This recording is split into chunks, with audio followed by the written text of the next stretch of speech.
रमज़ान की आमद है और रमज़ान के साथ साथ गर्मियों की भी आमद है। तो वही 5 दिन हम कराची वालों के जो खुश नसीबी के होते हैं, सर्दी के जैकेट पहनने के, स्वेटर पहनने के, अब वो अलविदा हो गए। बट ऑफ कोर्स गर्मी जितनी ख़तरनाक है उससे ज़्यादा कहीं ख़तरनाक हम और हमारे हैकाथॉन्स हैं। और हर हफ्ते की तरह आज भी मैं आप लोगों को काफ़ी परेशान करूँगा, क्योंकि आज का जो हमारा टॉपिक है वो आपके हैकाथॉन से रिलेटेड और प्रोडक्शन ग्रेड एप्लीकेशन से रिलेटेड है, जिसका नाम है ऑथेंटिकेशन और ऑथराइजेशन, जो हम फास्ट एपीआई से लिखेंगे। कॉन्सेप्ट हम समझेंगे, काम हम कोडिंग जो करेंगे वो फास्ट एपीआई में करेंगे। और चाहे कॉन्सेप्ट जब एक बार आपको समझ आ जाए तो then you can code in Node.js, PHP, Java, Python fast API, या फास्ट एपीआई के भी कोई दूसरे फ्रेमवर्क्स हो गए, जेंगो, फ्लास्क वगैरह, उसमें भी जो है वो हमारा काम हो सकता है। ऑथेंटिकेशन ऑथराइजेशन के कॉन्सेप्ट एक है, वो कोई वेंडर लॉक तो है नहीं या लैंग्वेज बाउंड तो है नहीं वो कि सिर्फ आप पाइथन फास्ट एपीआई में कर सकते हैं, आप किसी भी लैंग्वेज में उसको अटेम्प्ट कर सकते हैं। अच्छा जी, before start of the class कि हमारे साथ आज एक स्पेशल गेस्ट मौजूद है जिनका नाम है अजहर रिजवी। तो please give a big hand for mister Azhar Rizvi. जैसा मैंने आप लोगों को पहले भी कहा कि पढ़ाई तो जारी रहेगी, 2 साल से चल रही है, आइंदा आने वाले 20 साल में भी जारी रहेगी। और अब हमें जो ज़रूरत है वो फोकस करने की है अपनी बिजनेस साइड के ऊपर, कि भाई पढ़ाई बहुत कर ली, now is the time to make some money, चाहे वो $5 हो, $50 हो, $500 हो, but now is the time to start making the money.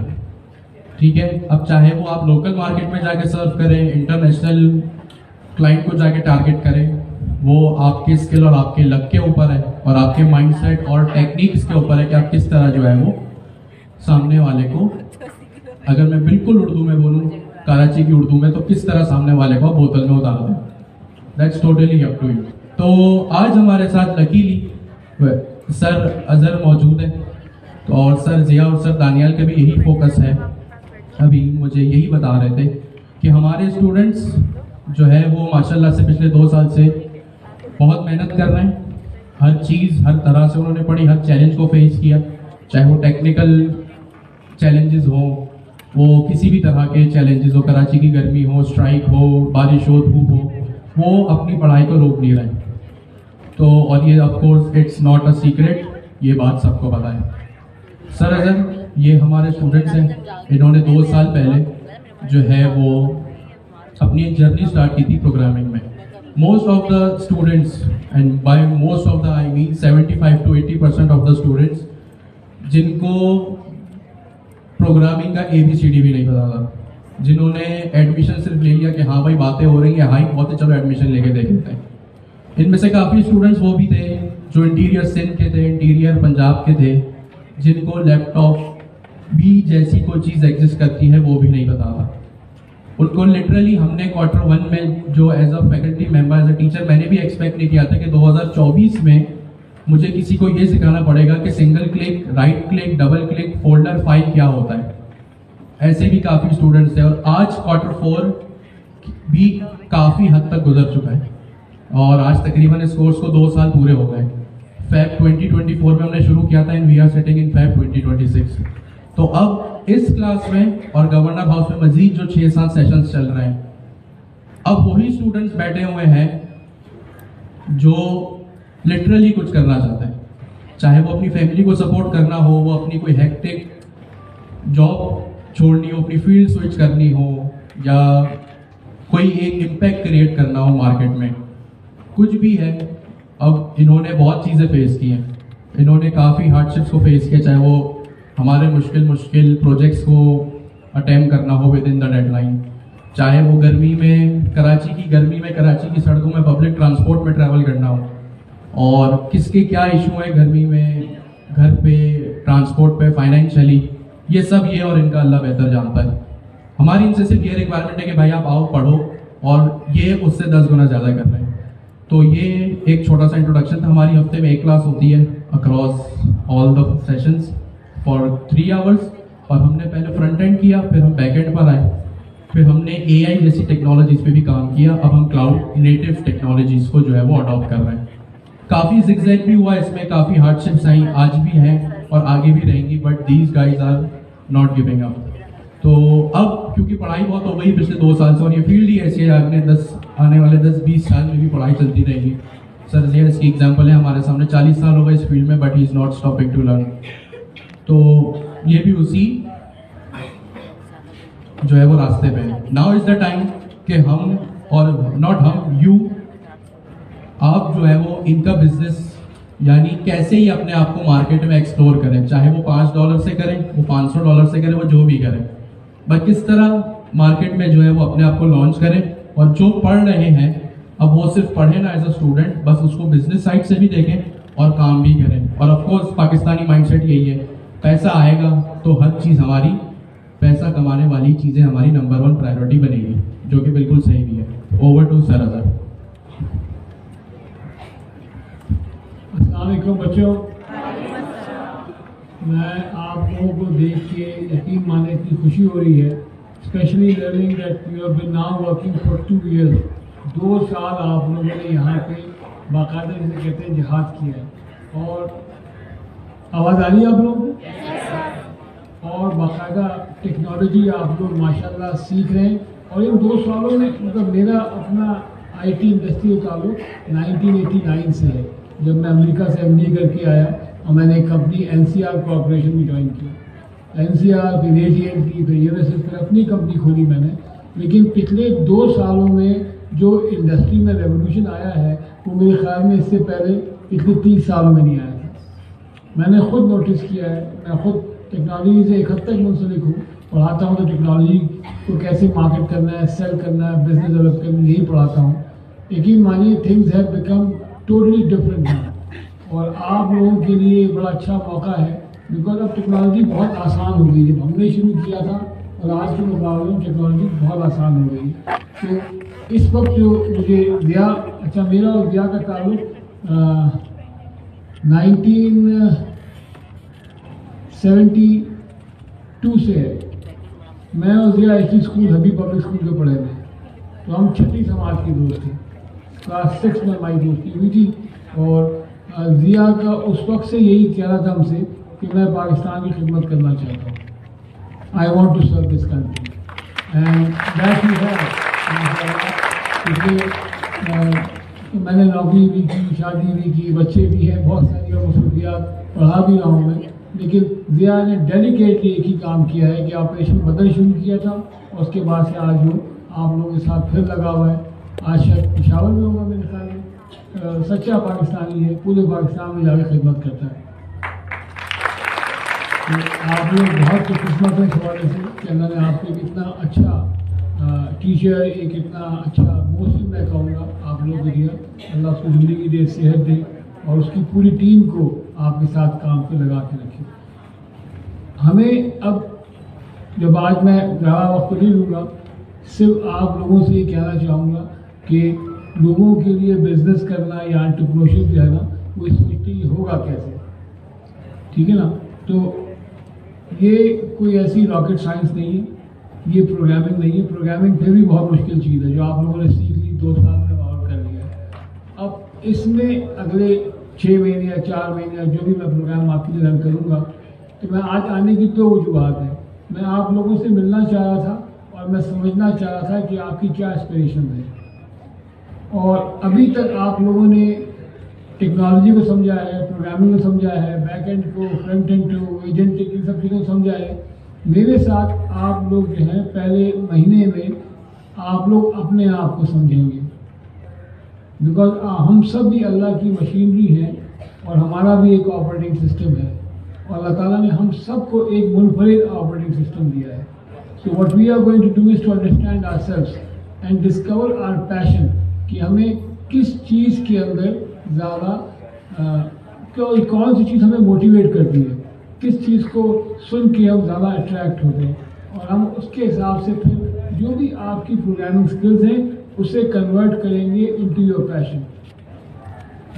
जैसे मैं एग्जांपल देता हूँ, जब मैं एंटरप्रेन्योरशिप पढ़ाता हूँ तो एक MIT का मैं प्रोग्राम रन करता था 6 महीने का, MIT यूनिवर्सिटी के साथ में, और उसमें बच्चे मेरे पास आया करते थे। कोई लम्स का ग्रेजुएट था, कोई कहीं का ग्रेजुएट था। तो कुछ वाक़यात ऐसे हुए कि मेरे पास साहब आए, उनका जी मैंने लम्स से MBA किया है और मैं अपनी एक बिज़नेस करना चाह रहा हूँ रिटेल इंडस्ट्री में। तो मैंने उनसे पूछा, ही बताओ कि तुम्हारी फैमिली क्या करती है? कहते हम सियालकोट से हैं और हम छुरियाँ बनाते हैं। तो मैं कहा तुम्हें इसी के अंदर स्पेशलाइज करवाते हैं, बिकॉज 6 जनरेशन तुम यही काम कर रहे हो, तो अल्लाह ने किसी मकसद को तुम्हें चूज़ किया हो। और फिर 6 महीने के अंदर उसने अपना बिजनेस प्लान बनाया, छुरियों से वो कन्वर्ट कर गया इनटू डेवलपिंग। जो आपने देखे होंगे ना कार्टून आते हैं थॉर का या कैप्टन अमेरिका का, उसकी शील्ड, उसने वो बना के बेचना शुरू किया। And short span of 1 year वो $1 मिलियन क्रॉस कर गया। क्या किया? कारोबार जो उसने पढ़ा था लम्स में या और उससे पहले, उसको हमने बिजनेस प्लानिंग में कन्वर्ट किया, उसके पैशन को देखा और फिर उसको आगे लेकर चले। तो अगले इंशाल्लाह जब भी हम शुरू करते हैं, शायद मेरे ख्याल में अब रमज़ान के बाद ही ये वर्कशॉप शुरू होगी मेरी, तो हम अगले, मैं आप लोगों से कनेक्ट हो जाऊँगा, कोई आपके व्हाट्सएप ग्रुप वगैरह होंगे, तो मैं कुछ आप लोगों को इनिशियली प्रिलिमिनरी रीडिंग वगैरह दे दूँगा, कुछ मैं वीडियोज़ भेज दूँगा, ताकि उसको देख के आप लोग समझना शुरू करें कि आपसे क्या एक्सपेक्टेड है और किस तरह से आप लोगों ने अपने आप को डेवलप करना है to become good tech entrepreneurs, कि टेक्नोलॉजी का एंटरप्रेन्योर आप कैसे बन सकते हैं। और आई कैन सी जो group of people like you have been dedicated yourself for almost 2 years now. 2 साल से जो लोग हिम्मत करके एक चीज़ को पढ़ रहे हैं वो बेहतरीन बिजनेसमैन बनेंगे। तो I can see all of you the future millionaires of sir Riyaz program. इंशाल्लाह आप सबकी अपनी कंपनियां होंगी, आप लोग बड़ी बड़ी प्रॉब्लम सॉल्व कर रहे होंगे, सिर्फ पैसे ही नहीं कमा रहे होंगे, आप लोग बड़ी बड़ी प्रॉब्लम इंशाल्लाह सॉल्व करेंगे और उन प्रॉब्लम्स के ज़रिए पाकिस्तान को फ़ायदा होगा, पाकिस्तान की आवाम को फ़ायदा होगा, हमारे फाइनेंस को फ़ायदा होगा इंशाल्लाह, तो द होल नेशन बेनिफिट होगा। तो आप लोगों का मैं बहुत शुक्रगुजार हूँ आपका भी बेटा कि आपने मुझे मौका दिया, और रिया का भी, नागोली का भी, दानियाल का भी, कि मुझे आने का मौका दिया। It's a wonderful experience. Let's hope इंशाल्लाह I am able to deliver जो आप लोगों के लिए मुस्तफीज़ कर सकें इससे और आगे बेनिफिट कर सकें। Thank you very much. Pakistan जिंदाबाद। अच्छा जी, तो ये कुछ आप लोगों के लिए एक लेसन था कि आप किस तरह जो है वो अपनी एक बिजनेस लाइफ शुरू कर सकते हैं। जब आप बिजनेस शुरू करेंगे तो ऑफ कोर्स बिजनेस का एक सबसे पहला उसूल ये है कि आपको नॉलेज मिलेगी, और नॉलेज मिलने के बाद आप अपने लिए तो पैसे बनाएंगे, बट इंशाल्लाह आपका जब बिजनेस स्केल करता है तो आप दूसरे के लिए भी रोजगार बनाते हैं। हो सकता है आपके यहाँ पे ऑलरेडी, जैसे मेरे कुछ Q1 के दोस्त हैं, आमिर भाई और शहरोज भाई, सुलेमान भाई, ये 5 लोगों ने ही किए, और भी यहाँ पे काफ़ी स्टूडेंट्स हैं, बस मुझे याद इन 5 के नाम है। तो इन्होंने अपनी कंपनी शुरू की, एक ने क्लाइंट को जो है वो रीच आउट किया, एक ने क्लाइंट को घेरा, और 4 दोस्तों ने मिलके उनकी फील्डिंग सेट कर दी। आपने देखा ना इंस्टाग्राम पे फील्डिंग सेट कर दी। तो क्या हुआ, 4 दोस्तों के अपने छोटे से ही स्टार्ट तो छोटे से ही होता है, एक रोजगार क्रिएट किया। अब चारों लोग मिलके, आपके भी यहाँ पे हो सकता है कुछ दोस्त हो, नहीं हो तो जब आपके पास बिजनेस आएगा तब बन जाएंगे। यहाँ पे आप दूसरों के लिए भी, अपने दोस्त के लिए, मे भी यहाँ पे काफ़ी लोग जो है वो आपस में सिबलिंग्स हैं, तो वो एक दूसरे के लिए रोजगार क्रिएट कर सकते हैं। ठीक है, आपको यहाँ पे सर अजहर जो है वो काफ़ी बताएंगे चीज़ों को कि कैसे बिजनेस स्टार्ट करते हैं और किस तरह पहले अपने आप को प्रिपेयर करते हैं एक माइंडसेट के लिए। एक स्टूडेंट माइंडसेट के बबल से निकल के जाना जो है वो एक स्टूडेंट बिजनेस माइंडसेट तक किस तरह बेनिफिशियल होता है। तो ये सारे सब हमारे स्टूडेंट्स हैं, और उसमें आप देख सकते हैं आपके राइट पे और लेफ्ट पे कुछ मजीद स्टूडेंट्स हैं जो और एक्स्ट्रा ऑर्डिनरी मेहनत कर रहे हैं, जिनको हमने कोऑर्डिनेटर्स का टाइटल दिया है।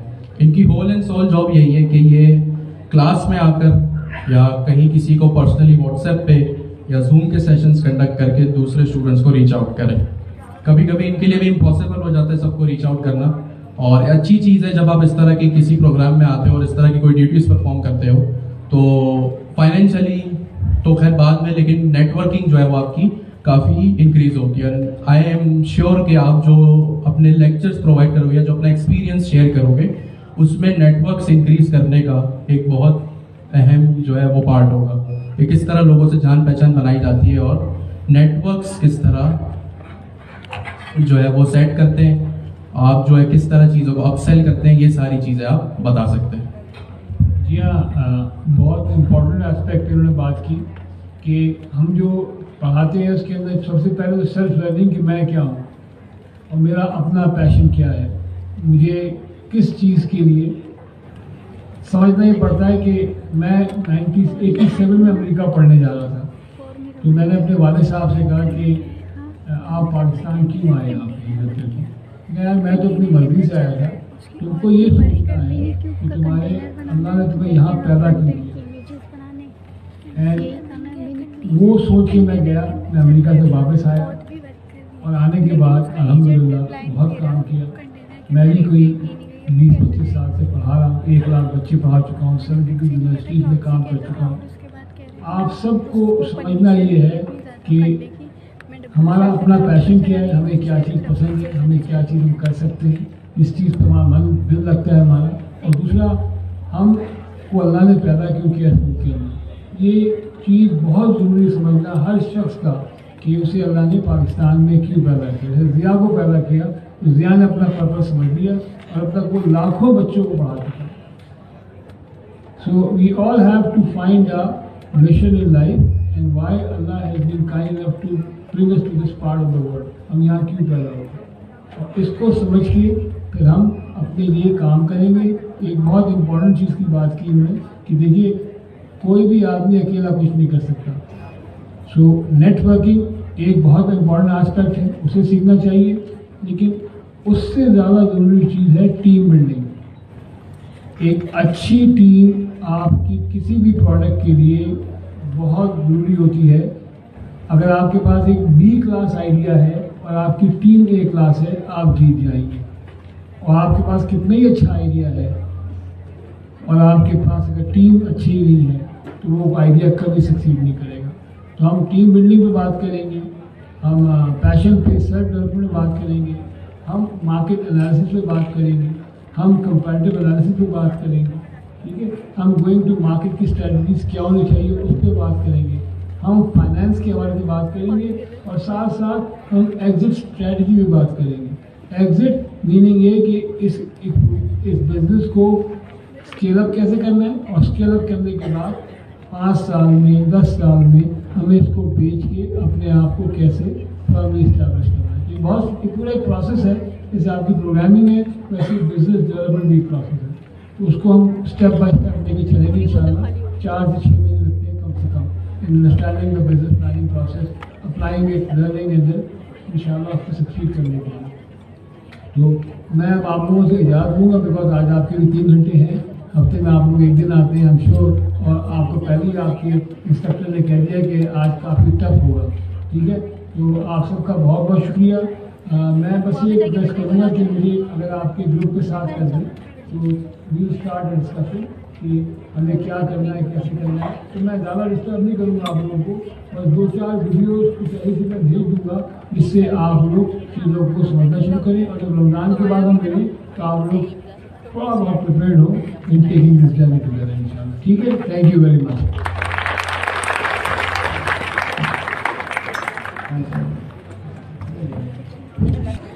तो let's move to the second important part of our class, जो है हमारा आज का टॉपिक, और जिसका क्या नाम है, ऑथेंटिकेशन और ऑथराइजेशन। ऑथेंटिकेशन एंड ऑथराइजेशन, बल्कि मैं fast API powered authentication and authorization. जी सर। इंटरनेट की चलता है ये? हाँ, उस पर भी मैं आऊँ। टर्मिनल है यार, मेरा भी दिमाग का ठीक हो गया, ये हमारा आज का टॉपिक है। ये ना मेरे पास अभी एक सवाल आया कि हम तो लास्ट क्लास में क्यूबरनेटीज पढ़ रहे थे, ये अचानक से क्या हो गया। अच्छा जी, हम अभी जब हमने AI को पढ़ा तो आपने इंट्रोडक्शन देखा होगा प्रॉम्प्ट इंजीनियरिंग के टाइम पे, कि वहाँ पे एक इंट्रोडक्शन था छोटा सा, AI पावर्ड या AI native application. AI native application क्या होता है? वो एप्लीकेशन जिसमें AI इन्वॉल्व हो, कि कोई भी ऑटोमेशन सिस्टम आसान लफ्जों में।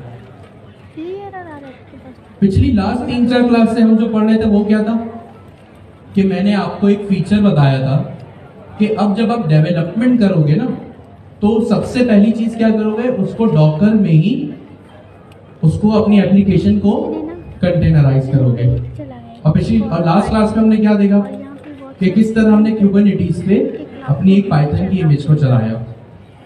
तो ये क्या चीज थी, ये भी कह रही थी। Cloud native development. हमने दो चीजें देखी, लेकिन इसके अंदर एक नहीं चल रहा, मुझे English AI native development, AI native applications, my bad. दूसरी चीज हमने जो पिछली 3-4 क्लास से देखी वो क्या देखी, क्लाउड नेटिव एप्लीकेशंस। और इन दोनों को अगर हम मिलाएं तो क्या बन जाएगा कि मैं आपसे कहता हूं जैसे आपने हैकाथॉन 2 फेज 3 में किया या अभी जो फ्यूचर प्रोजेक्ट्स अगर आप करेंगे तो मैं आपसे कहता हूं कि भाई अपनी एप्लीकेशन को पहले दिन से डॉकर में चलाओ। प्लीज हरिबन सारा फोकस ध्यान में कि अपनी एप्लीकेशन को पहले दिन से ही डॉकर में चलाओ और पहले ही दिन से उसमें एआई इंटीग्रेट करो, यानी कोई भी ऐसा वर्कफ्लो बनाओ जो डॉकर में ही चल रहा हो। अब एआई क्या है, आर्टिफिशियल इंटेलिजेंस, जो कि ये बात आ गई। और पहले ही दिन उसको कंटेनराइज कर दो तो उसको क्या कहेंगे हम, कंटेनर का मतलब डॉकर, डॉकर का मतलब क्लाउड। लेकिन अगर मैं कुछ कहता हूं आपसे कि भाई पहले ही दिन अपनी एक ऐसी एप्लीकेशन, ऐसा ही वर्कफ्लो बनाओ जो पहले ही दिन डॉकर में भी चले और उसमें एआई के वर्कफ्लो भी हो, तो उसको हम क्या कहेंगे, क्लाउड नेटिव एआई एप्लीकेशंस। क्या कहेंगे, क्लाउड नेटिव एआई एप्लीकेशन या क्लाउड एआई नेटिव एप्लीकेशन। इसका क्या मतलब है, नेटिव का मतलब किसी को पता है? नेटिव का मतलब होता है स्टार्टिंग से ही, शुरू से ही क्लाउड और उसमें एआई लगा हुआ। जैसे आपने देखा होगा अगर आप कराची में रहे या कराची में अगर पैदा हुए तो आप कहाँ के नेटिव हुए, कराची के। आप कराची में ही पैदा हुए, कराची में आपकी स्कूलिंग हुई, कराची में आप जॉब या बिजनेस कर रहे हैं, तो ये सब क्या चीज है, आप कराची के नेटिव हैं। लेकिन आप में से कुछ लोग दूसरे शहर से आते हैं, हैदराबाद से आ रहे हैं, कोई सक्कर से आ रहा है, तो क्या अभी अगर इसको कोई गवर्नर हाउस में बैठा है या कहीं भी जॉब कर रहे हैं तो क्या वो कराची का नेटिव हुआ? नहीं, वो हैदराबाद का जो है वो नेटिव हुआ, वहां का शहरी है। नेटिव का क्या मतलब है, वो चीज जो पहले ही दिन से उसी चीज पर बनी हुई है। तो अब हमारा जो फोकस जा रहा है ना भाई, वो कहां पे जा रहा है, cloud native AI applications. AI का क्या मतलब है, यहाँ पे हम ओपन एआई एजेंट्स एसडीके को सीख चुके हैं, हमने डॉकर में इमेजेस कंटेनराइजेशन भी सीख ली, बाइंड माउंटिंग्स भी सीख ली, और कुबरनेटिस का भी इंट्रोडक्शन हमने सीख लिया, देख लिया, उसको इम्प्लीमेंट भी कर लिया। इंटरनेट लास्ट क्लास तक हमने एक पॉड बना लिया था, अब एक और कमांड अगर हम चलाते तो उसकी डिप्लॉयमेंट भी हो जाती, तो वो एप्लीकेशन हमारी डिप्लॉय हो जाती। अब यहाँ पे एक टेक्निकल चीज को समझे, टेक्निकल फ्रेज को, जो एज अ डेवलपर आपको पता होना चाहिए, जिसका यूजर से एंड यूजर से कोई लेना देना नहीं है, बट एज अ डेवलपर आपको पता होना चाहिए। आपने कुबरनेटिस में क्या देखा, scale up, auto scaling, auto healing और लोड बैलेंसिंग, ये 3 चीजें हमने देखी, और भी काफी सारी चीजें। लेकिन ऑटो स्केल कब होगा, जब मिलियंस ऑफ यूजर्स आएंगे, ऐसा ही है, तभी कंटेनर आपको बढ़ाने पड़ेंगे। और मिलियंस ऑफ यूजर्स कब आते हैं, कभी कहीं पे या किसी भी दुकान पे अगर रश ज्यादा है, तो क्यों रश ज्यादा होता है, उस दुकान की क्वालिटी जो भी चीज है वो बड़ी अच्छी होती है, चाहे वो कोई शॉपिंग सेंटर हो, वो कोई कढ़ाई का रेस्टोरेंट हो, वो कुछ भी हो, वो क्या होती है, अगर वहां की सर्विस अच्छी है मेरे पास तभी आवाम का रश एक जगह पे ज्यादा होता है। Slim packaging. ठीक है, आपने एआई सीखा, आपने हर चीज सीखी, लेकिन अगर आप कुछ अपनी एप्लीकेशन पे, अपने प्लेटफॉर्म पे अगर सर्विस अच्छी नहीं दे सकते तो फिर क्या फायदा मिलियंस ऑफ यूजर्स की तैयारी करने का। ऐसा ही है ना भाई, अगर आपका एक रेस्टोरेंट है कढ़ाई का हाईवे पे और आप अपने कस्टमर को टाइम पे खाना ही नहीं दे रहे, कभी नमक तेज हो रहा है, कभी खाना खराब हो रहा है, कभी उसकी पार्किंग से उसकी गाड़ी का शीशा चोरी हो जाता है, तो क्या फायदा आपने इतना बड़ा सेटअप अगर लगा लिया तो। सही है। तो क्यूबरनेटीज में आपने क्या देखा, स्केलिंग तो कर सकते हो, लेकिन स्केलिंग से पहले एक बहुत बड़ा बिजनेस साइड ये होता है कि मिलियंस ऑफ यूजर्स या थाउजेंड्स ऑफ यूजर्स या इवन हंड्रेड्स ऑफ यूजर्स भी आपकी एप्लीकेशन पे आए। और सिर्फ आए नहीं भाई, देखो ट्रैफिक लाना ये सिर्फ एक टारगेट नहीं होता, उस ट्रैफिक को रिटेन करना। क्या करना? रिटेन करना, यानी परमानेंट वहां पे बार बार बुलाना। भाई आपने शॉपिंग की, आप कहीं गए, आपने देखा होगा ना, या कोई भी सेल्समैन आपको बोलता है, या जो बंदा वहां पे गेट पे होता है वो आपको क्या बोलता है, प्लीज कम बैक, दोबारा जरूर आइएगा। आप क्यों आएंगे दोबारा वापस? एक ही शर्त है ना कि जब वहां पे उसकी सर्विस आपको सही मिली हो, अच्छी मिली हो। तो यही एक रीजन होता है आपको अपने एप्लीकेशन पे रिटेन करना। अच्छा, इसका क्या कनेक्शन है भाई आज के टॉपिक से? वो ये है कि आप क्यूबरनेटीज सीख जाए। ठीक है, आपने ऑटो स्केलिंग सीख लिया, ऑटो हीलिंग सीख लिया, लोड बैलेंसिंग सीख लिया। ये चीजें तो उस वक्त होंगी ना जब आपकी एप्लीकेशन पे ट्रैफिक आएगा। सही है। और ट्रैफिक क्यों आएगा? कब पब्लिक आती है, आवाम का रश कहां होता है? जहां पे सर्विस अच्छी हो। तो सर्विस अच्छी करने के लिए आपको कुछ चीजों की खास रिक्वायरमेंट होती है कि आपकी application end to end user experience अच्छा दे रही हो। और यूजर एक्सपीरियंस में काफी चीजें आ जाती हैं, चाहे वो यूजर के डेटा की सिक्योरिटी हो, चाहे वो जो है वो आपके एप्लीकेशन का डाटा हो, या आपकी एप्लीकेशन जितनी स्मूथ चले, वो सब अच्छी सर्विसेज में फॉल करता है। अगर आपने देखा हो आज से 10-15 साल पहले अगर आप फेसबुक व्हाट्सएप यूज करते थे, तो जब आप थोड़ा टाइम उसको लगातार किसी एप्लीकेशन को यूज करें तो पुराने एंड्रॉइड फोन्स में एक मैसेज आता था, फेसबुक हैज स्टॉप वर्किंग। अगर किसी को याद हो तो वो क्यों आता था? जो भी उसकी टेक्निकल इश्यूज थे। अब क्या वो मैसेज आपने कभी फेस किया? क्यों? क्योंकि उन्होंने अपनी सर्विस अच्छी कर ली। तो यही एक रीजन है भाई, अपनी एप्लीकेशन की सर्विस अच्छी रखो। एप्लीकेशन पे सर्विस अच्छी होगी, आवाम का रश होगा। अब कंटेनराइजेशन से पहले मिलियंस ऑफ यूजर्स को कैसे हैंडल करते हैं ये सीखने से पहले मिलियंस ऑफ यूजर्स को लाना किस तरह है ये सीखना हमारे लिए बहुत जरूरी है। क्यूबरनेटीज का क्या मकसद है? मिलियंस ऑफ यूजर्स को हैंडल करना। क्यूबरनेटीज का क्या मकसद है? Thousands of millions of users को हैंडल करना। लेकिन क्या आपको thousands of millions of users अपनी एप्लीकेशन पे लाना और रिटेन करना, ये भी हमें पता होना बहुत जरूरी है। ठीक है, इसीलिए हमने आपको यहाँ पे एक पिक्चर दे दी कि भाई क्यूबरनेटीज ये होता है, डॉकर ये होता है। ठीक है, अगर हम आपको अभी सिखाएंगे भी, ऐसा नहीं है क्यूबरनेटीज खत्म हो गया, उसका कोई ताल्लुक नहीं है। ये है कि वो थोड़ा सा हमने उसको आगे कर दिया इस चीज, और उसको आगे करने का मकसद यही है कि पहले आपको वो प्रोडक्शन रेडी चीजें और कॉन्सेप्ट डिलीवर किए जाएं जो आपको क्यूबरनेटीज में काम है। भाई अगर यूजर्स ही नहीं होंगे तो कंटेनर का आप क्या करेंगे? डी चौक पे लगा दें, रोड बंद कर दें, यही हो सकता है। लेकिन वो वाले कंटेनर तो है ही नहीं हमारे पास। खैर है नहीं। ठीक है, तो यही एक मकसद है कि मिलियंस ऑफ यूजर्स को हैंडल करने से पहले, क्यूबरनेटीज को सीखने से पहले आप मिलियंस ऑफ यूजर्स को इनवाइट करके उनको रिटेन करना सीखें। सही है। जब एक बंदा बिजनेस स्टार्ट करता है ना, तो कोई भी रेस्टोरेंट स्टार्ट करता है, कोई भी शॉपिंग सेंटर में दुकान खोलता है, तो पहले वो क्या करता है? सर्विस अच्छी करता है कि उसका जो वो कपड़े बेच रहा है उसकी क्वालिटी अच्छी हो, रिफंड पॉलिसी यूजर के काम, कस्टमर के काम की हो, आफ्टर सेल सर्विस कैसी है, ये सारी चीजें। तभी एक यूजर वापस आता है और उसकी दुकान में रश पड़ता है। फिर वो अपनी दुकान का जो है वो सेटअप एक्सपेंड करता है, या एक दुकान से 5 से 15 पे वो जाता है। तो यही एक रीजन है कि हम एआई क्लाउड को थोड़ा सा हमने डिले किया, ताकि आप मिलियंस ऑफ यूजर्स को या हंड्रेड्स ऑफ यूजर्स को भी हैंडल करने से पहले उनको रिटेन करना सीखो।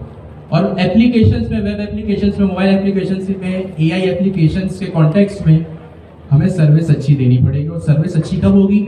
जब हमारी एप्लीकेशन अच्छे से अच्छी चलेगी। भाई पता चला 2 यूजर्स आए और तीसरा यूजर आया, एप्लीकेशन क्रैश हो गई, तीसरा तो परेशान हो रहा है, उस तीसरे की वजह से पिछले 2 भी परेशान हो रहे, तो क्या ये सर्विस अच्छी है आपकी? नहीं। क्यों? क्योंकि आपकी एप्लीकेशन वो हैंडल ही नहीं कर पा रही चीजें, और एज अ डेवलपर आपको पता भी नहीं है कि हैंडल करवाना कैसे, तो इसलिए ये सारी चीजें हमने यहाँ पे बताई। अच्छा, दूसरी चीज टेक्निकल पर्सपेक्टिव से कि भाई जब यूजर्स आएंगे तो उनका डाटा कि भाई किस तरह यूजर आ रहा है, कौन सी एप्लीकेशन पे या कि कौन सी एपीआई पे किस तरह कितनी रिक्वेस्ट हो रही है, कौन सी एप्लीकेशन अच्छे से ऑप्टिमाइज है, कौन सी एपीआई अच्छे से ऑप्टिमाइज है, तो कंटेनर को स्केल करो। ये सारी जो इन डेप्थ कनेक्टिविटी है ना चीजों की, वो यहीं से बनेगी। और ऑफ कोर्स अभी इन हैकाथॉन्स में भी आपको ये चीजें काम आने वाली है। अगर आप में से किसी ने ऑथेंटिकेशन इंप्लीमेंट नहीं की या अगर कर ली तो कभी सही चल रही है कभी नहीं चल रही है, ये सारी चीजें आप आज की क्लास में सीख लेंगे। तो होपफुली आपको ये पर्पस क्लियर होगा कि क्यूबरनेटीज को हमने क्यों थोड़ा सा डिले किया और क्यों जो है वो हम एक इम्पॉर्टेंट टॉपिक पे दोबारा से वापस आ गए।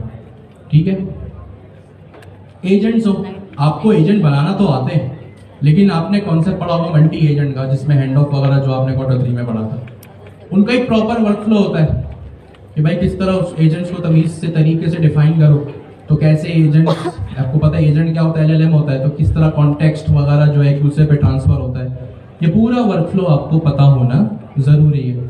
पता होगा तो इससे क्या होगा, एप्लीकेशन की सर्विस अच्छी होगी।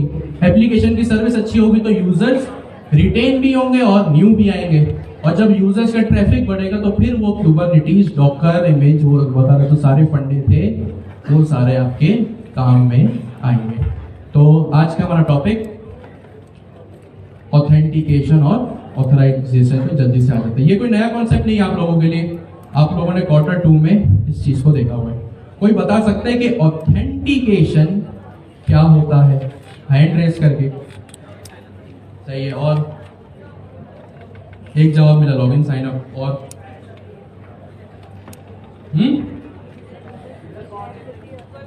यूजर कौन है? ठीक है, और कोई? वेरिफिकेशन के लिए, हाँ ठीक है। तो ऑथेंटिकेशन, अभी आप लोगों ने एक सीधा सीधा जवाब दिया।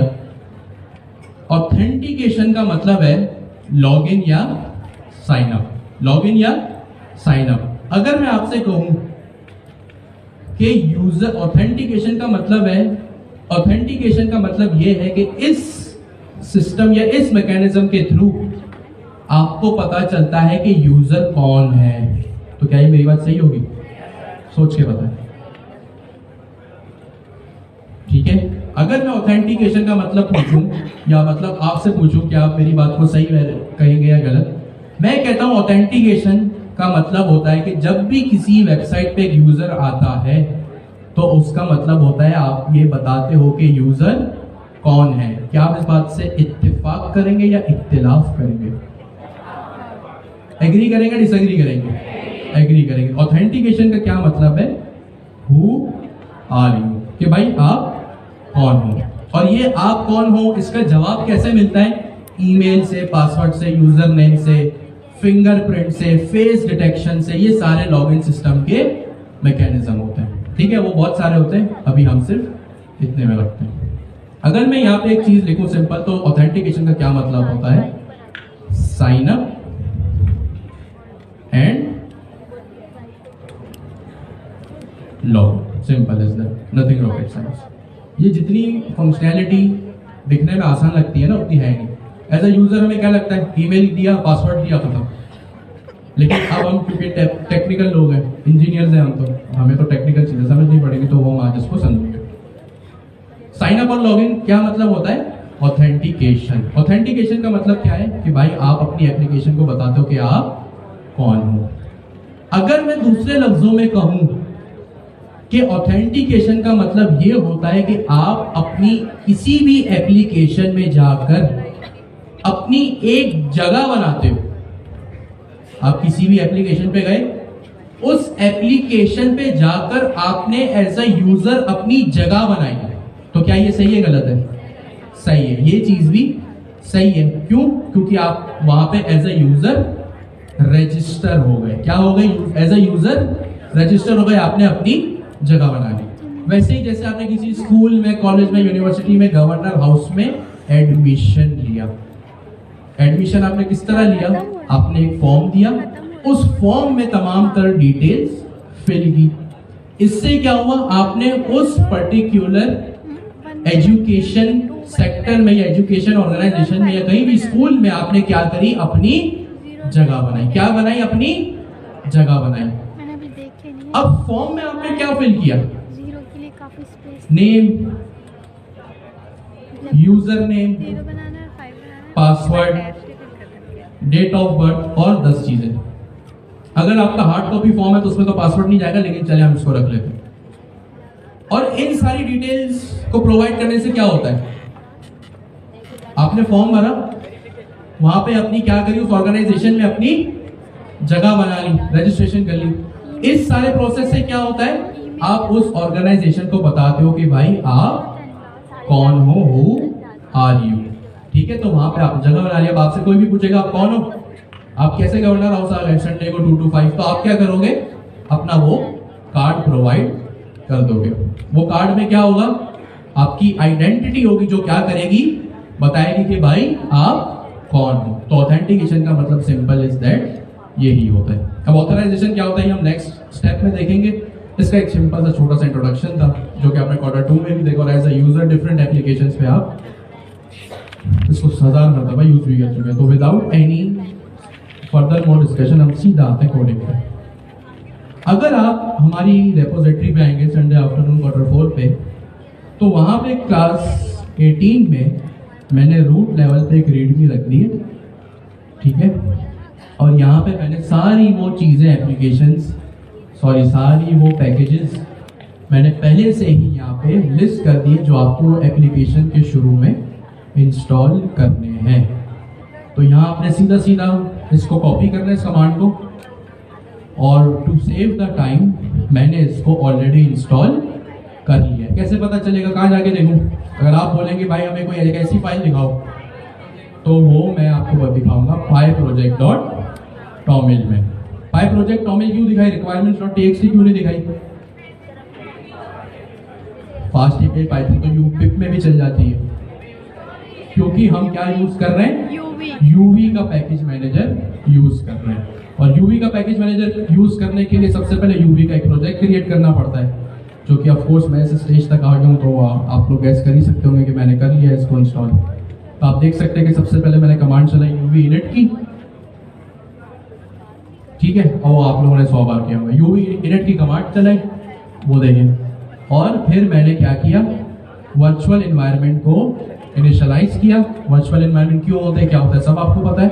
और फिर जो है वो मैंने अपनी वर्चुअल एनवायरनमेंट को एक्टिवेट करने के बाद तमाम तर पैकेजेस इंस्टॉल कर लिए। तो यहाँ तक जी था हमारा सिंपल।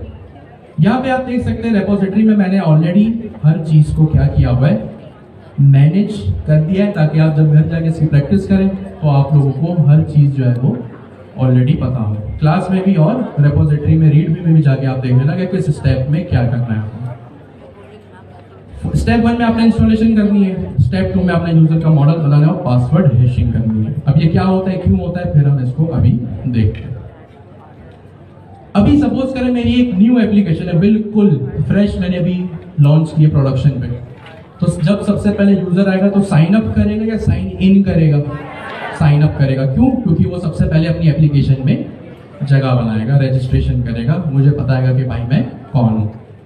साइन अप करते हुए हम क्या करेंगे, प्लीज यूजर का यूजर नेम लेंगे, यूजर नेम लेने के बाद उसका पासवर्ड लेंगे, उसको कहाँ पे स्टोर करेंगे, उसके डेटाबेस में। कहाँ पे स्टोर करेंगे?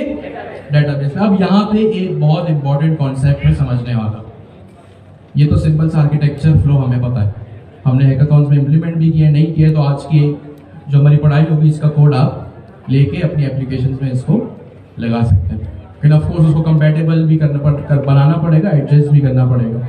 ऐसा ना हो कि आपने बस लगा लिया लेकिन आपसे वो कंपैटिबल नहीं बनाया आपने उसको।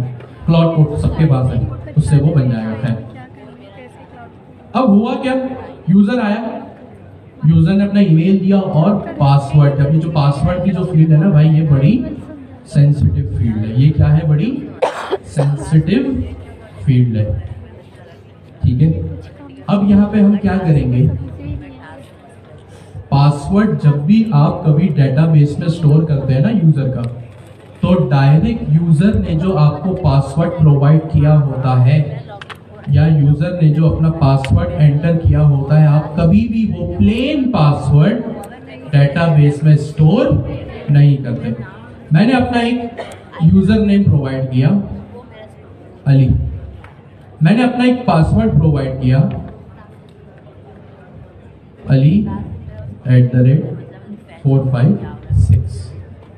आपकी एप्लीकेशन है, आपका ये एक आर्किटेक्चर है कि भाई यूजर जब भी आएगा कोई भी अपनी डिटेल्स प्रोवाइड करेगा तो क्या होगा, चीजें जो है वो डेटाबेस में जाके स्टोर हो जाएंगी। एज्यूम करते हैं डेटाबेस में एक कॉलम है यूजर नेम का और एक कॉलम है पासवर्ड का। जब भी यूजर ने एंटर किया चीजें जाके डेटाबेस में सेव हो गई, सिंपल एज दैट। लेकिन यहाँ पे एक कॉन्सेप्ट आता है पासवर्ड हैशिंग का। कौन सा कॉन्सेप्ट आता है? पासवर्ड हैशिंग का। ये पासवर्ड हैशिंग का कॉन्सेप्ट क्या होता है? जब भी यूजर कभी अपना पासवर्ड आपको प्रोवाइड करता है, आप कभी भी उस पासवर्ड को इस प्लेन फॉर्म में, प्लेन का मतलब जैसा यूजर पासवर्ड दे एज इट इज उसको उठा के डेटाबेस में स्टोर नहीं करते।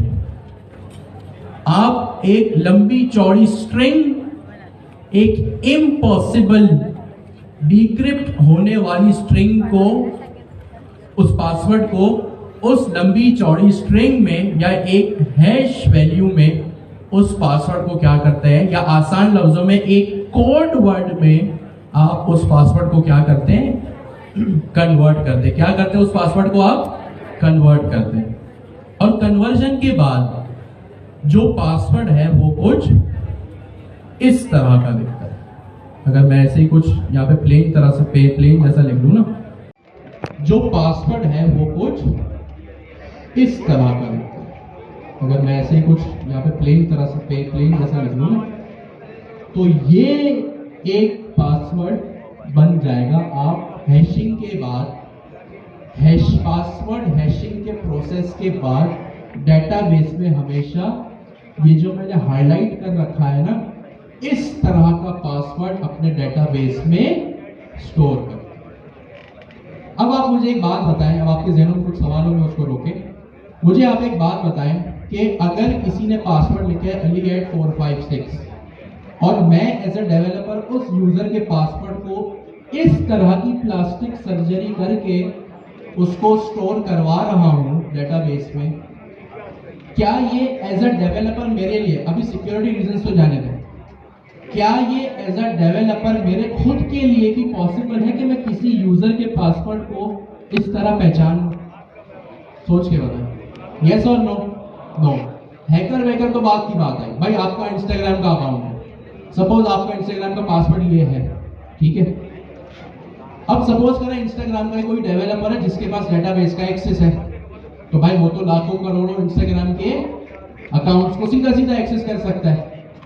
तो अगर या चले इंस्टाग्राम तो एक लाइट सी एग्जांपल है, सपोज करें आपका मीजान बैंक का मोबाइल बैंकिंग है, मेरे पास मीजान बैंक के डेटाबेस का एक्सेस है।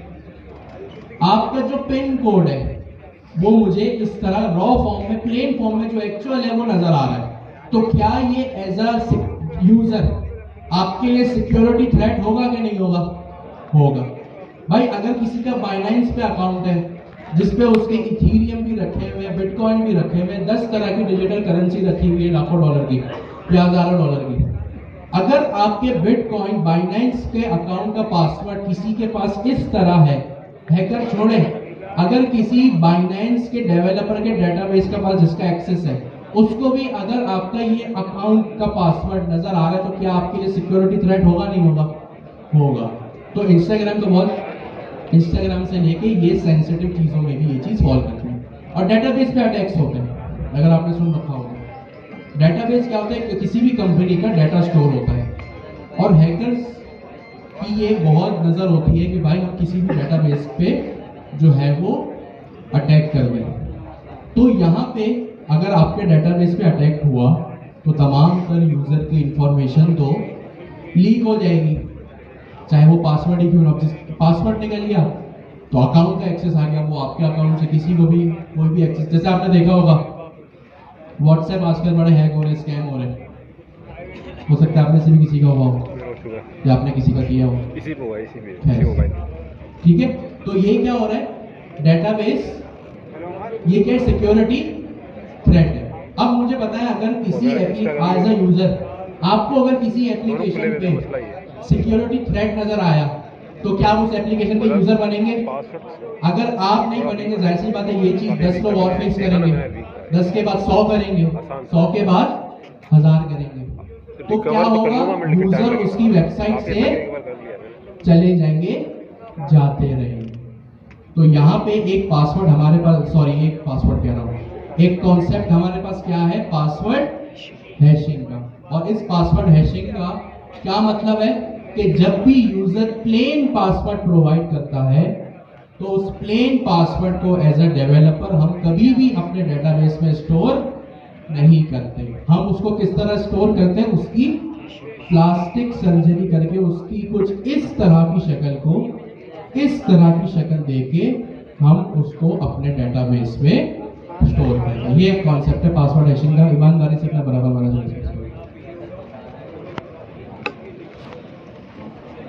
फास्ट एपीआई की एप्लीकेशन में या फाइल में आऊंगा और सबसे पहला प्रोसेस में क्या करूंगा, हम सबसे पहले जब यूजर हमारी एप्लीकेशन पे आता है तो वो साइन अप करता है, यानी रजिस्ट्रेशन करता है, यानी अपनी जगह बनाता है। अब जगह बनाने के लिए ऑफ कोर्स सबसे पहले मुझे कोई ना कोई एक ऐसा डेटाबेस होगा रियल वर्ल्ड में। अभी के लिए मैं क्या करता हूं, एक अदद हार्ड कोडेड या एक अदद लोकल स्टोरेज या इन मेमोरी एरे स्टोरेज बना लेता हूं। आपको याद है हैकाथॉन 2 फेज 1 में आपको क्या कहा गया था, इन मेमोरी चीज बनानी है, to do app. In memory का क्या मतलब कि आपकी एप्लीकेशन के अंदर ही कोई एक एरे हो,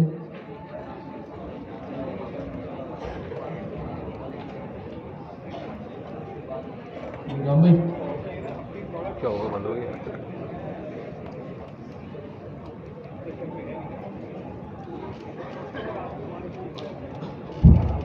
यहाँ पे मैंने क्या किया, एक एरे बना लिया। क्या बनाया, सबसे पहले यहाँ पे एक एरे क्रिएट किया मैंने। अब यहाँ प्लीज सारी बातें बनी। सबसे पहले मैंने यहाँ पे एक इन मेमोरी वेरिएबल बना लिया, यानी मेरी फाइल में ये एरे होगा। जो भी यूजर ऐड होगा वो क्या होगा, इस एरे में जाके ऐड हो जाएगा। हैकाथॉन्स की सूरत में या रियल वर्ल्ड प्रोजेक्ट में क्या होगा, आपका यूजर कहाँ पे स्टोर होगा, डेटाबेस।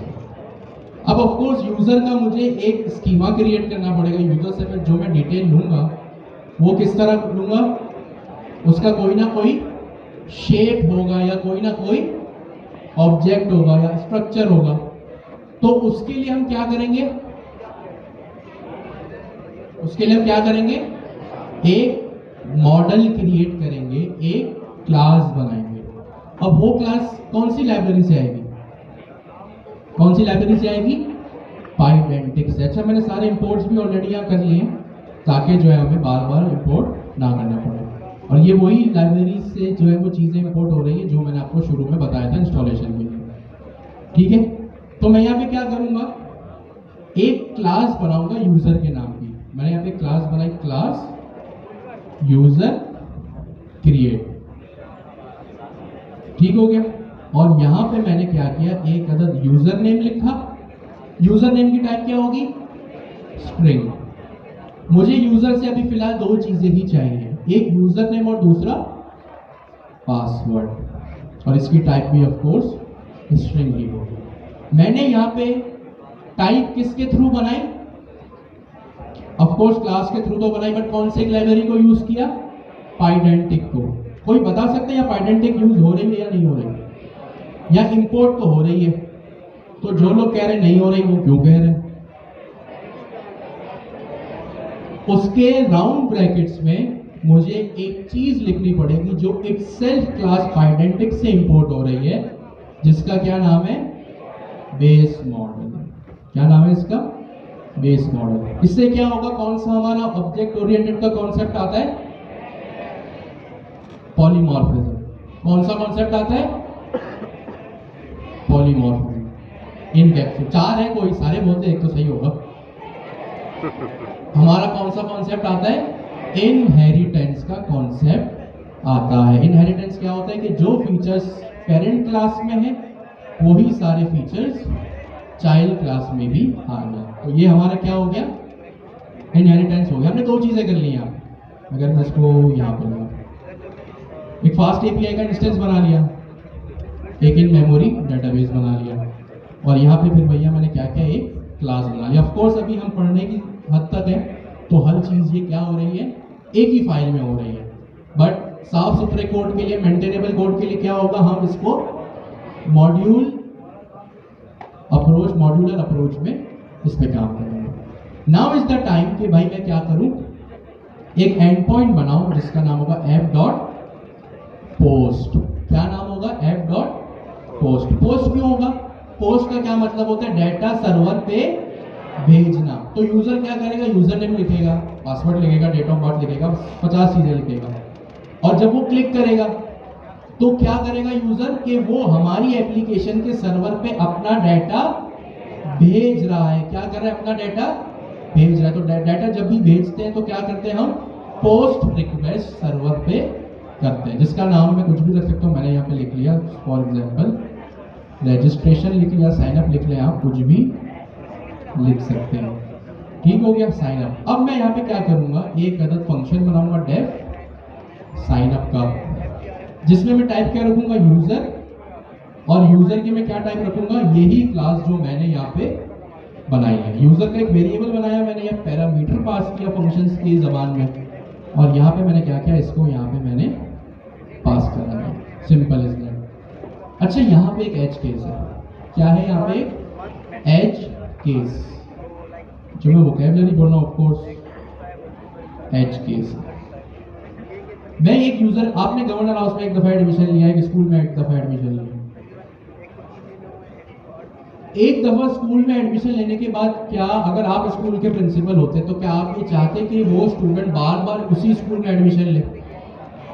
सोचें, किसी भी स्टूडेंट के पास या आपकी एप्लीकेशन के किसी भी यूजर के पास क्या ये फैसिलिटी, ये फीचर होना चाहिए कि वो एक ही एप्लीकेशन पे बार बार साइन अप करता रहे? नहीं। तो ये क्या है? एक अदद एज केस है। ये एक प्रोग्रामिंग का टर्म है जिसका क्या नाम है? As case. एज केस का मतलब कोई ऐसी सूरत जो आपकी एप्लीकेशन को खराब ना कर दे, तो आप उसको क्या करते हो? एज ए डेवलपर उस चीज को हैंडल करते हो। एज केस का क्या मतलब है? आप कोई भी चीज पहले, कोई अनहोनी, कोई गड़बड़ ना हो जाए, इसलिए उस चीज को आप क्या करते हो? पहले हैंडल करते हो, उसको मैनेज करते हो। आपका बैंक अकाउंट है, क्या आप बैंक बैलेंस से ज्यादा, बैंक बैलेंस से, अपने बैंक बैलेंस से ज्यादा अकाउंट विड्रॉ कर सकते हो? नहीं। ऐसा होता तो क्या बात थी, लाइफ के सारे टेंशन खत्म हो जाते। ठीक है, तो आप पहले क्या करते हो? चेक करते हो कि अगर एक यूजर ऑलरेडी रजिस्टर्ड है, अब गौर से सुनिए, अगर एक यूजर ऑलरेडी रजिस्टर्ड है तो उसको एक मैसेज दे दो कि भाई यूजर ऑलरेडी एग्जिस्ट। अब आप मुझे एक बात बताएं, मैंने अभी जो जुमला कहा, अगर यहां पे यूजर ऑलरेडी एग्जिस्ट करता है तो उसको एक मैसेज आ जाए कि यूजर ऑलरेडी एग्जिस्ट। क्या कहा मैंने? अगर। जब भी प्रोग्रामिंग में अगर मगर करना हो तो हम क्या करते हैं? फॉर लूप लगाते, व्हाइल लूप लगाते। इफ एल्स लगता है ना? नहीं लगा, तो ऐसे फॉर लूप भी लग सकते हैं। खैर नहीं, वो तो खैर प्रोग्रामिंग की अलग बात है। जब भी प्रोग्रामिंग में अगर मगर करना हो तो क्या करते हैं? इफ एल्स की हम कंडीशन यहाँ पे लगाते हैं। तो मैं यहाँ पे लिखूंगा if existing underscore user, sorry spelling गलत हो गया, इन फेक यूजर, उसका क्या नाम है मेरे एरे का? Fake users dB.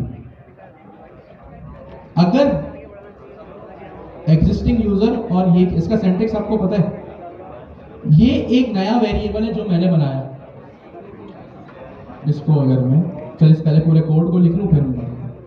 तो क्या करो, रेस करो HTTP exception status code 400 user already exist, undefined name user existing. क्यों भैया, ये तो मेरा ही वेरिएबल है। अच्छा, मुझे फॉर का एक लूप लगाना पड़ेगा। फॉर, ठीक है। अब मैं इस कोड को यहां लाता हूं ताकि आप लोगों को समझा सकूं। ओके मिस, ये मैंने क्या किया, एक कोड लिखा। अब इंडेंटेशन वाला सब आपको समझ आएगा, बस में कुछ रॉकेट साइंस नहीं है। ये मैंने क्या किया, एक साइन अप का फंक्शन बनाया और यहाँ पे मैंने लिखा फॉर एग्जिस्टिंग यूजर। ये एग्जिस्टिंग यूजर क्या है, मेरा एक नया वेरिएबल है। और ये फेक यूजर्स डीबी क्या है, वो एरे है जो मैंने यहाँ पे पहले क्रिएट किया था। यहाँ पे क्या किया था, मैंने एक वेरिएबल क्रिएट किया था। आई थिंक यही देख लें, यहाँ पे ज्यादा समझ आएगा। यहाँ समझ आ रहा है? चले, एक ही बात है, अभी लड़ाई ना करें, ठीक है।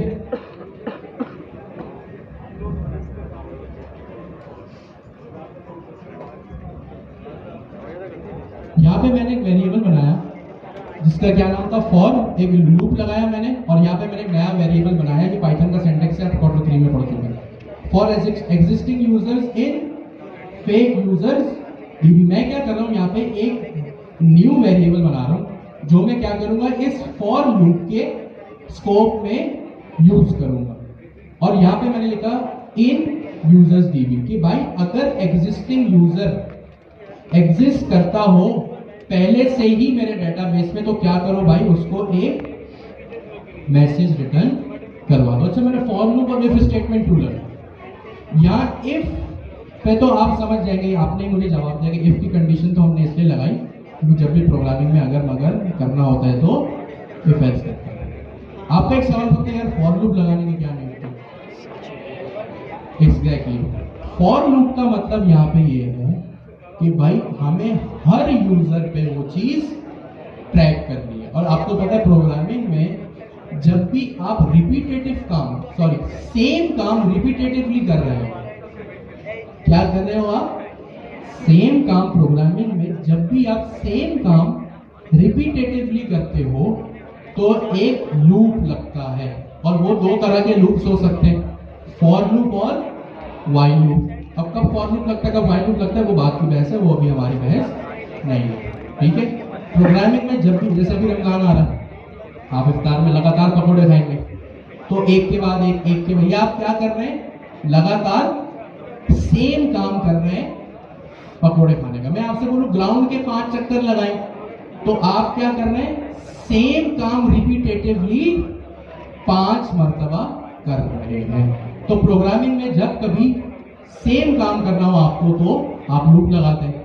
अब आपने क्या किया, अब यहाँ पे कौन सा सेम काम ऐसा है जो आप रिपीटेटिवली कर रहे हो, वो ये है कि आप, अब एरे है, क्या है यहाँ पे, एरे में क्या होता है, एक से ज्यादा वैल्यू स्टोर होती है, ऐसा ही है, तो नई बात तो नहीं है। एरे में क्या होता है, एक से ज्यादा वैल्यूज स्टोर होती है।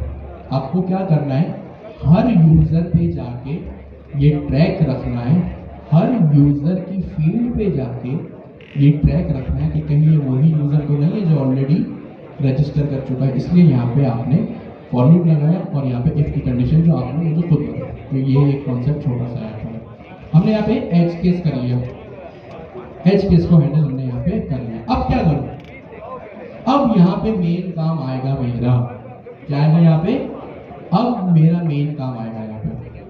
मैं यहाँ पे एक जो है, मैं यहाँ पे क्या करूँगा, यहाँ पे एक अदद जो है वो हैशर यूज करूँगा, वही कॉन्सेप्ट जो अभी हमने डिस्कस किया कि यूजर जब कभी आएगा उसका यूजर नेम तो ऑलरेडी ऐसे ही चला जाएगा, वो मसला नहीं, वो सिक्योरिटी थ्रेट नहीं है, लेकिन उसका पासवर्ड क्या होगा, हमेशा हैश होगा। क्या होगा, हमेशा हैश होगा। तो वो किस तरह होगा, मैं कहाँ पे आऊंगा, अपने इस फॉर लूप के लेवल पे आऊंगा। ठीक है, कहां पे आऊंगा? अपने इस फॉर, देखिए मेरा कर्सर कहां पर है? ठीक इस फॉर लूप के नीचे। अभी मेरा कर्सर कहां है? ये फॉर लूप पर है। ठीक है, ये मेरा कर्सर कहां है? ये फॉर लूप के लेवल पर है। देखिए मैं हाईलाइट करके दिखा दिया, ये सजेशन वाला कंफ्यूज कर रहा हूं। ये मेरा कर्सर है, ये किस लेवल पर है? फॉर लूप पे। मैं इसी के नीचे आऊंगा और यहाँ पे क्या करूंगा? अब मैं अपना हैशिंग वाला काम यहाँ पे करूंगा। और वो हैशिंग वाला काम मैं कैसे करूंगा? आप ऑलरेडी देख सकते हैं ऊपर यहाँ पे मैंने पीडब्ल्यूडी मतलब पासवर्ड, एलआईवी मतलब लिंक, यानी इस लाइब्रेरी से मैंने ऑलरेडी एक हैशर मंगवाया हुआ है। और दूसरा काम मैंने क्या किया है? मेन जो मेरा हैश होगा पासवर्ड, वो कहाँ पे होगा? इस bcrypt हैशर के फंक्शन से। तो ये दो चीजें हैं जो ऑलरेडी हमने यहाँ पे यूज की हुई है। अब मैं यहाँ पे क्या करूँगा? इसको इस फॉर लूप के लेवल पे मैं यूज करूँगा bcrypt is equals to password, bcrypt hasher. मैंने एक वेरिएबल बनाया, सही, वेरिएबल का नाम कुछ भी हो सकता है। और मैंने यहाँ पे क्या किया? एक क्लास को इंपोर्ट किया। इंपोर्ट करके यहाँ पे मैंने क्या किया? इस क्लास को यूज किया। ये क्लास जिम्मेदारी लेगी कि भाई मुझे यहाँ पे अपने पासवर्ड को हैश करना है। तो मैंने यहाँ पे लिख दिया hash the password before storing it. अब यहाँ पे क्या हो रहा है? सबसे पहले हमने वो एज केस देखा कि भाई यूजर अगर ऑलरेडी एग्जिस्ट है तो उसको एक मैसेज रिटर्न करना। अच्छी बात नहीं है ना, एक ही यूजर बार बार आया जा रहा है। अब हमने क्या डिस्कस किया था कि जब भी यूजर कभी रजिस्टर करता है तो वो कभी भी जो है वो उसका पासवर्ड डायरेक्ट स्टोर नहीं होता। उसका पासवर्ड डायरेक्ट कभी स्टोर नहीं होता। सबसे बड़ा जो थ्रेट है वो है सिक्योरिटी थ्रेट। ठीक है, अब यहाँ पे यूजर, अच्छा ये काम कब होता है? यूजर के साइन अप करते ही वो काम होता है। कहाँ पे होता है? यूजर के साइन अप करते ही वो काम होता है। तो यहाँ पे अभी तक हमने दो काम किए, एक एज केस देखा और अब हम क्या करें? उस यूजर के पासवर्ड को हैश करना। अगर मैं यहाँ पे लिखूं hash password is equals to bcrypt password, जो मेरा ऊपर का वेरिएबल है, bcrypt पासवर्ड डॉट हैश, और यहाँ पे मैं लिख दूंगा यूजर डॉट पासवर्ड। ठीक है, और यहाँ पे मैंने इसको रिटर्न करना है। अब मैं क्या करता हूँ? इसको यहाँ पे मैंने कॉपी किया। कॉपी करने के बाद मैंने इस चीज को यहाँ पे पेस्ट कर दिया। ठीक है, यहाँ पे सिंपल सा एक वेरिएबल बनाया जिसमें मैंने क्या किया है? एक क्लास को यहाँ पे मैंने स्टोर करवाया। ठीक है, hash password is equals to, अब ये वो लाइन है, ये वो पर्टिकुलर लाइन है जो मेरे पासवर्ड को क्या करेगी? हैश करेगी। क्या करेगी? मेरे पासवर्ड को हैश करेगी। हैश का क्या मतलब है? यूजर के प्लेन पासवर्ड को एक लंबी चौड़ी स्ट्रिंग में कन्वर्ट करके डेटाबेस में स्टोर करना। ये है हमारा हैश पासवर्ड का कॉन्सेप्ट। जरा इस कोड को देखें और अपने बराबर वाले से डिस्कस करेंगे इसमें क्या होगा।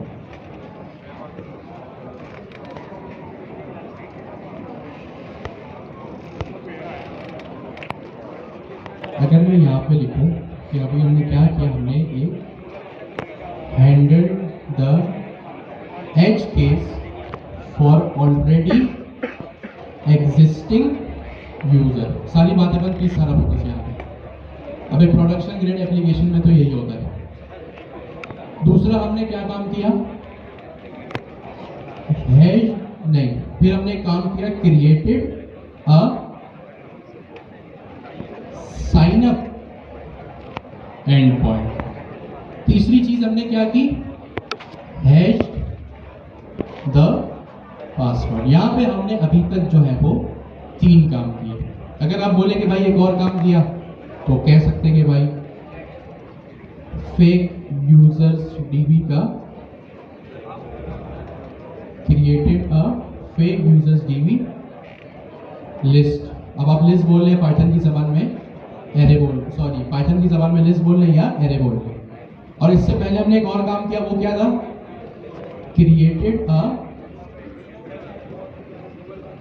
फाइडेंटिक मॉडल फॉर द यूजर्स। ये हमने यहाँ पे अभी जो है वो 5 छोटे छोटे काम जो है वो हमने यहाँ पे कर लिए। प्लीज सारा फोकस जो है वो आप स्क्रीन पर रखें।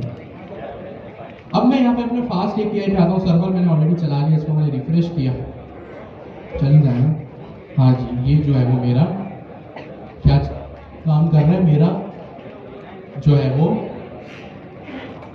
एंड पॉइंट यहाँ पे आपको शो हो रहा है। मैं इसको एक्सपेंड करता हूँ, उस ट्राई इट आउट के बटन पे मैं क्लिक करता हूँ और यहाँ पे जो है वो अब मेरे पास यही 2 फील्ड्स कहाँ पे आ रही हैं, स्कीमा में या मॉडल में यही 2 फील्ड्स आ रही हैं। क्यों, कहाँ से ये 2 फील्ड्स आई, यूजर नेम और पासवर्ड। ये यूजर नेम और पासवर्ड यही 2 फील्ड्स हैं जो अभी मैंने यूजर क्रिएट करते हुए जो क्लास बनाई थी, ये चीज कहाँ से आ रही है मेरे पास, इस ऑब्जेक्ट से आ रही है। कितने लोग इस बात से इत्तेफाक रखते हैं, क्या ये यहीं से आ रही है, यस और नो? ठीक है। अच्छा, एक और मेन रीजन क्या है भाई, यहाँ पे मैंने बना दी इस क्लास को। एक और मेन रीजन ये है कि जब मैंने यूजर नाम का एक वेरिएबल बनाया था इस साइन अप के एंड पॉइंट में, तो इसकी टाइप मैंने क्या रखी थी, ये यूजर क्रिएट, और ये यूजर क्रिएट ये ही है। तो यहाँ पे देखिए यूजर नेम पासवर्ड आ रहा है। मैं इनको हटा दूंगा, ये फील्ड्स मॉडिफाई हो जाएंगे, कुछ ऐड कर दूंगा, ये फील्ड्स और मजीद ऐड हो जाएंगे। अब मैं यहाँ पे इसको एक काम करता हूँ, एक यूजर देता हूँ, देखूँ भी सही कोड चल भी रहा है कि नहीं। मैंने एक यूजर नेम लिखा अली और एक पासवर्ड लिखा मैंने ali@456। अब मैं क्या करूंगा, इसको अपने एंड पॉइंट को एग्जीक्यूट करूंगा, देखूं कोई चल रहा है या क्या सीन है। ठीक है, चले चल गया। इसमें रिस्पॉन्स बॉडी क्या आ गई, user created successfully, user created successfully, यानी कोई एरर नहीं है, मेरा कोड यहाँ तक तो सही चल रहा है। अब ये कैसे देखें यूजर कहाँ क्रिएट हुआ, तो एक काम करते हैं, एक और एंड पॉइंट बना लेते हैं @app.get, और यहाँ पे मैं लिख लेता हूँ /get all users। Nothing rocket science, मैंने सिर्फ एक इसका नाम नाम पढ़ के पता चलने गया क्या होगा, सारे यूजर्स की लिस्ट मेरे पास यहाँ पे आ जाएगी। तो मैं यहाँ लिखूंगा async def get all users, और यहाँ पे मैं सिंपली रिटर्न करवा दूंगा अपना वो फेक यूजर्स डीबी का एरे जो मैंने ऊपर क्रिएट किया था। अब मैं करता हूँ काम एक ये, इसको दोबारा रिफ्रेश करता हूँ, देखता हूँ ये काम हो गया कि नहीं।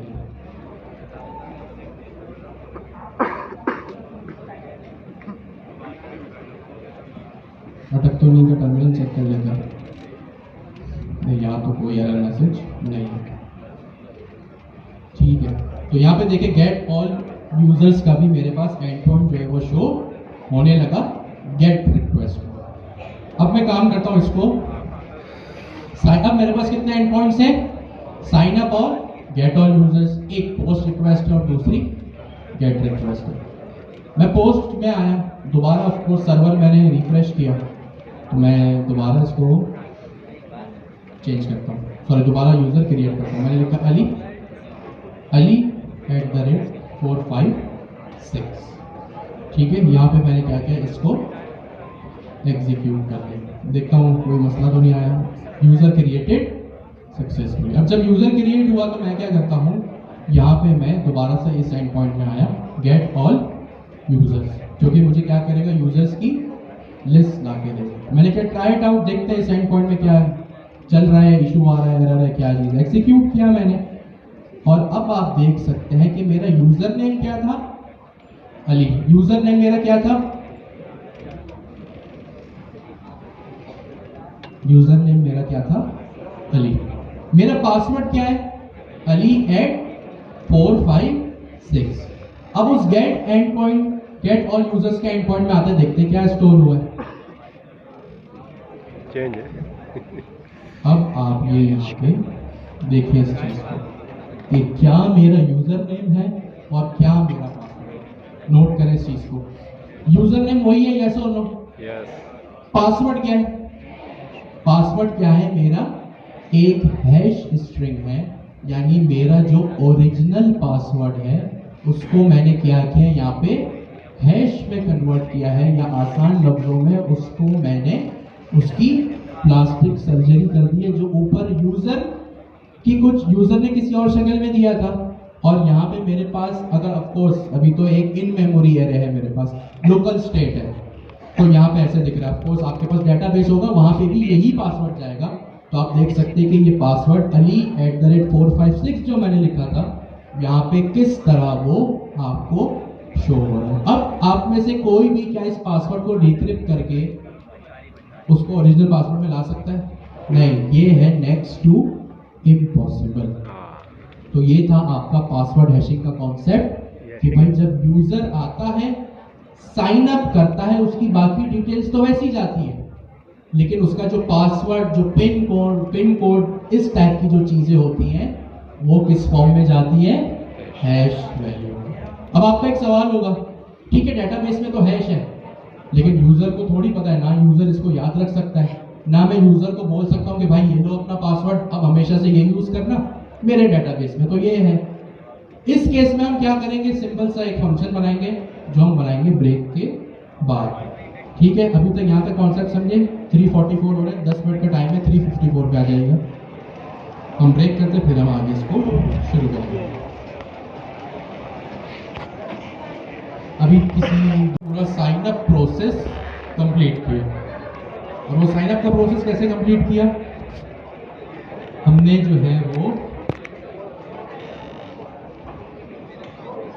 ये 5 चीजें हमने यहाँ पे की। हमने यूजर का मॉडल बनाया, हमने जो है वो यहाँ पे एक डेटाबेस, फेक डेटाबेस नाम की एरे बनाई, फिर हमने जो है यहाँ पे एक हैश केस कवर किया, और यहाँ पे जो है वो हमने पासवर्ड को हैश किया। यहाँ पे क्या हुआ, हमारे यूजर का पासवर्ड या अकाउंट जो है वो इस हद तक क्रिएट हो गया। अच्छा, अब आप सोच रहे होंगे यार इतना सारा कोड है। देखिए कोड कुछ भी नहीं है, सारी बातें कॉन्सेप्ट की है। कोड अब तो एआई का टाइम है, आपने कौन सा खुद कोड करना है? आपने तो क्लॉड कोड से करवाना है, सही है। ये आपने क्या करना है, सारा काम जो है वो क्लॉड कोड से करवाना है। मैं इसलिए यहाँ पे आप पूछोगे भाई क्लॉड कोड से करना, तो मैं क्यों हाथों से लिख रहा हूँ? मैं इसलिए लिख रहा हूँ ताकि क्लास में जो है हमारे कॉन्सेप्ट्स क्लियर हो। मैं क्लाउड से लिखवाऊँ, या मैं हो सकता है अभी एक लॉगिन की अभी एंड पॉइंट बनाना है, उसमें काफ़ी सारी चीज़ें, और हमारे पास टाइम शॉर्ट है यहाँ पे, तो उसमें क्या होगा, काफ़ी टाइम कंज्यूम हो जाएगा, तो मैं उस चीज़ को कॉपी कर दूँगा। बट नो टेंशन, मैं उस कोड की एक एक लाइन को पढ़ेंगे, देखेंगे वो किस तरह प्रोसेस होगा। फिर मैं उस चीज़ को रिपीट करूँगा कि ये जो ऑथेंटिकेशन है और ये जो ऑथराइजेशन है, ये कोई भी लैंग्वेज बाउंड या किसी भी फ्रेमवर्क बाउंड नहीं है। जो काम आप ये फास्ट एपीआई में कर रहे हो, वो सेम कॉन्सेप्ट आपके कहाँ अप्लाई होंगे? पाइथन का कोई दूसरा फ्रेमवर्क हो, जेंगो, फ्लास्क, वहाँ भी कोई दूसरी लैंग्वेज हो, अभी पाइथन है, जावास्क्रिप्ट हो, PHP हो, C# हो, जावा हो, हर जगह वो चीज़ें अप्लाई हो सकती है। प्लीज़ अब सारी बातें बंद, सारा फोकस स्क्रीन पे। ठीक हो गया? तो ये हमने अभी तक यहाँ पे 5 चीजें की।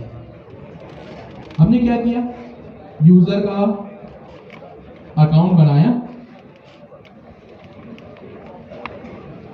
और यूजर का अकाउंट बनाने के बाद यूजर ने वो पासवर्ड यहाँ पे मैंने स्टोर करा दिया। अगर मैं यहाँ पे एक और यूजर क्रिएट करूं,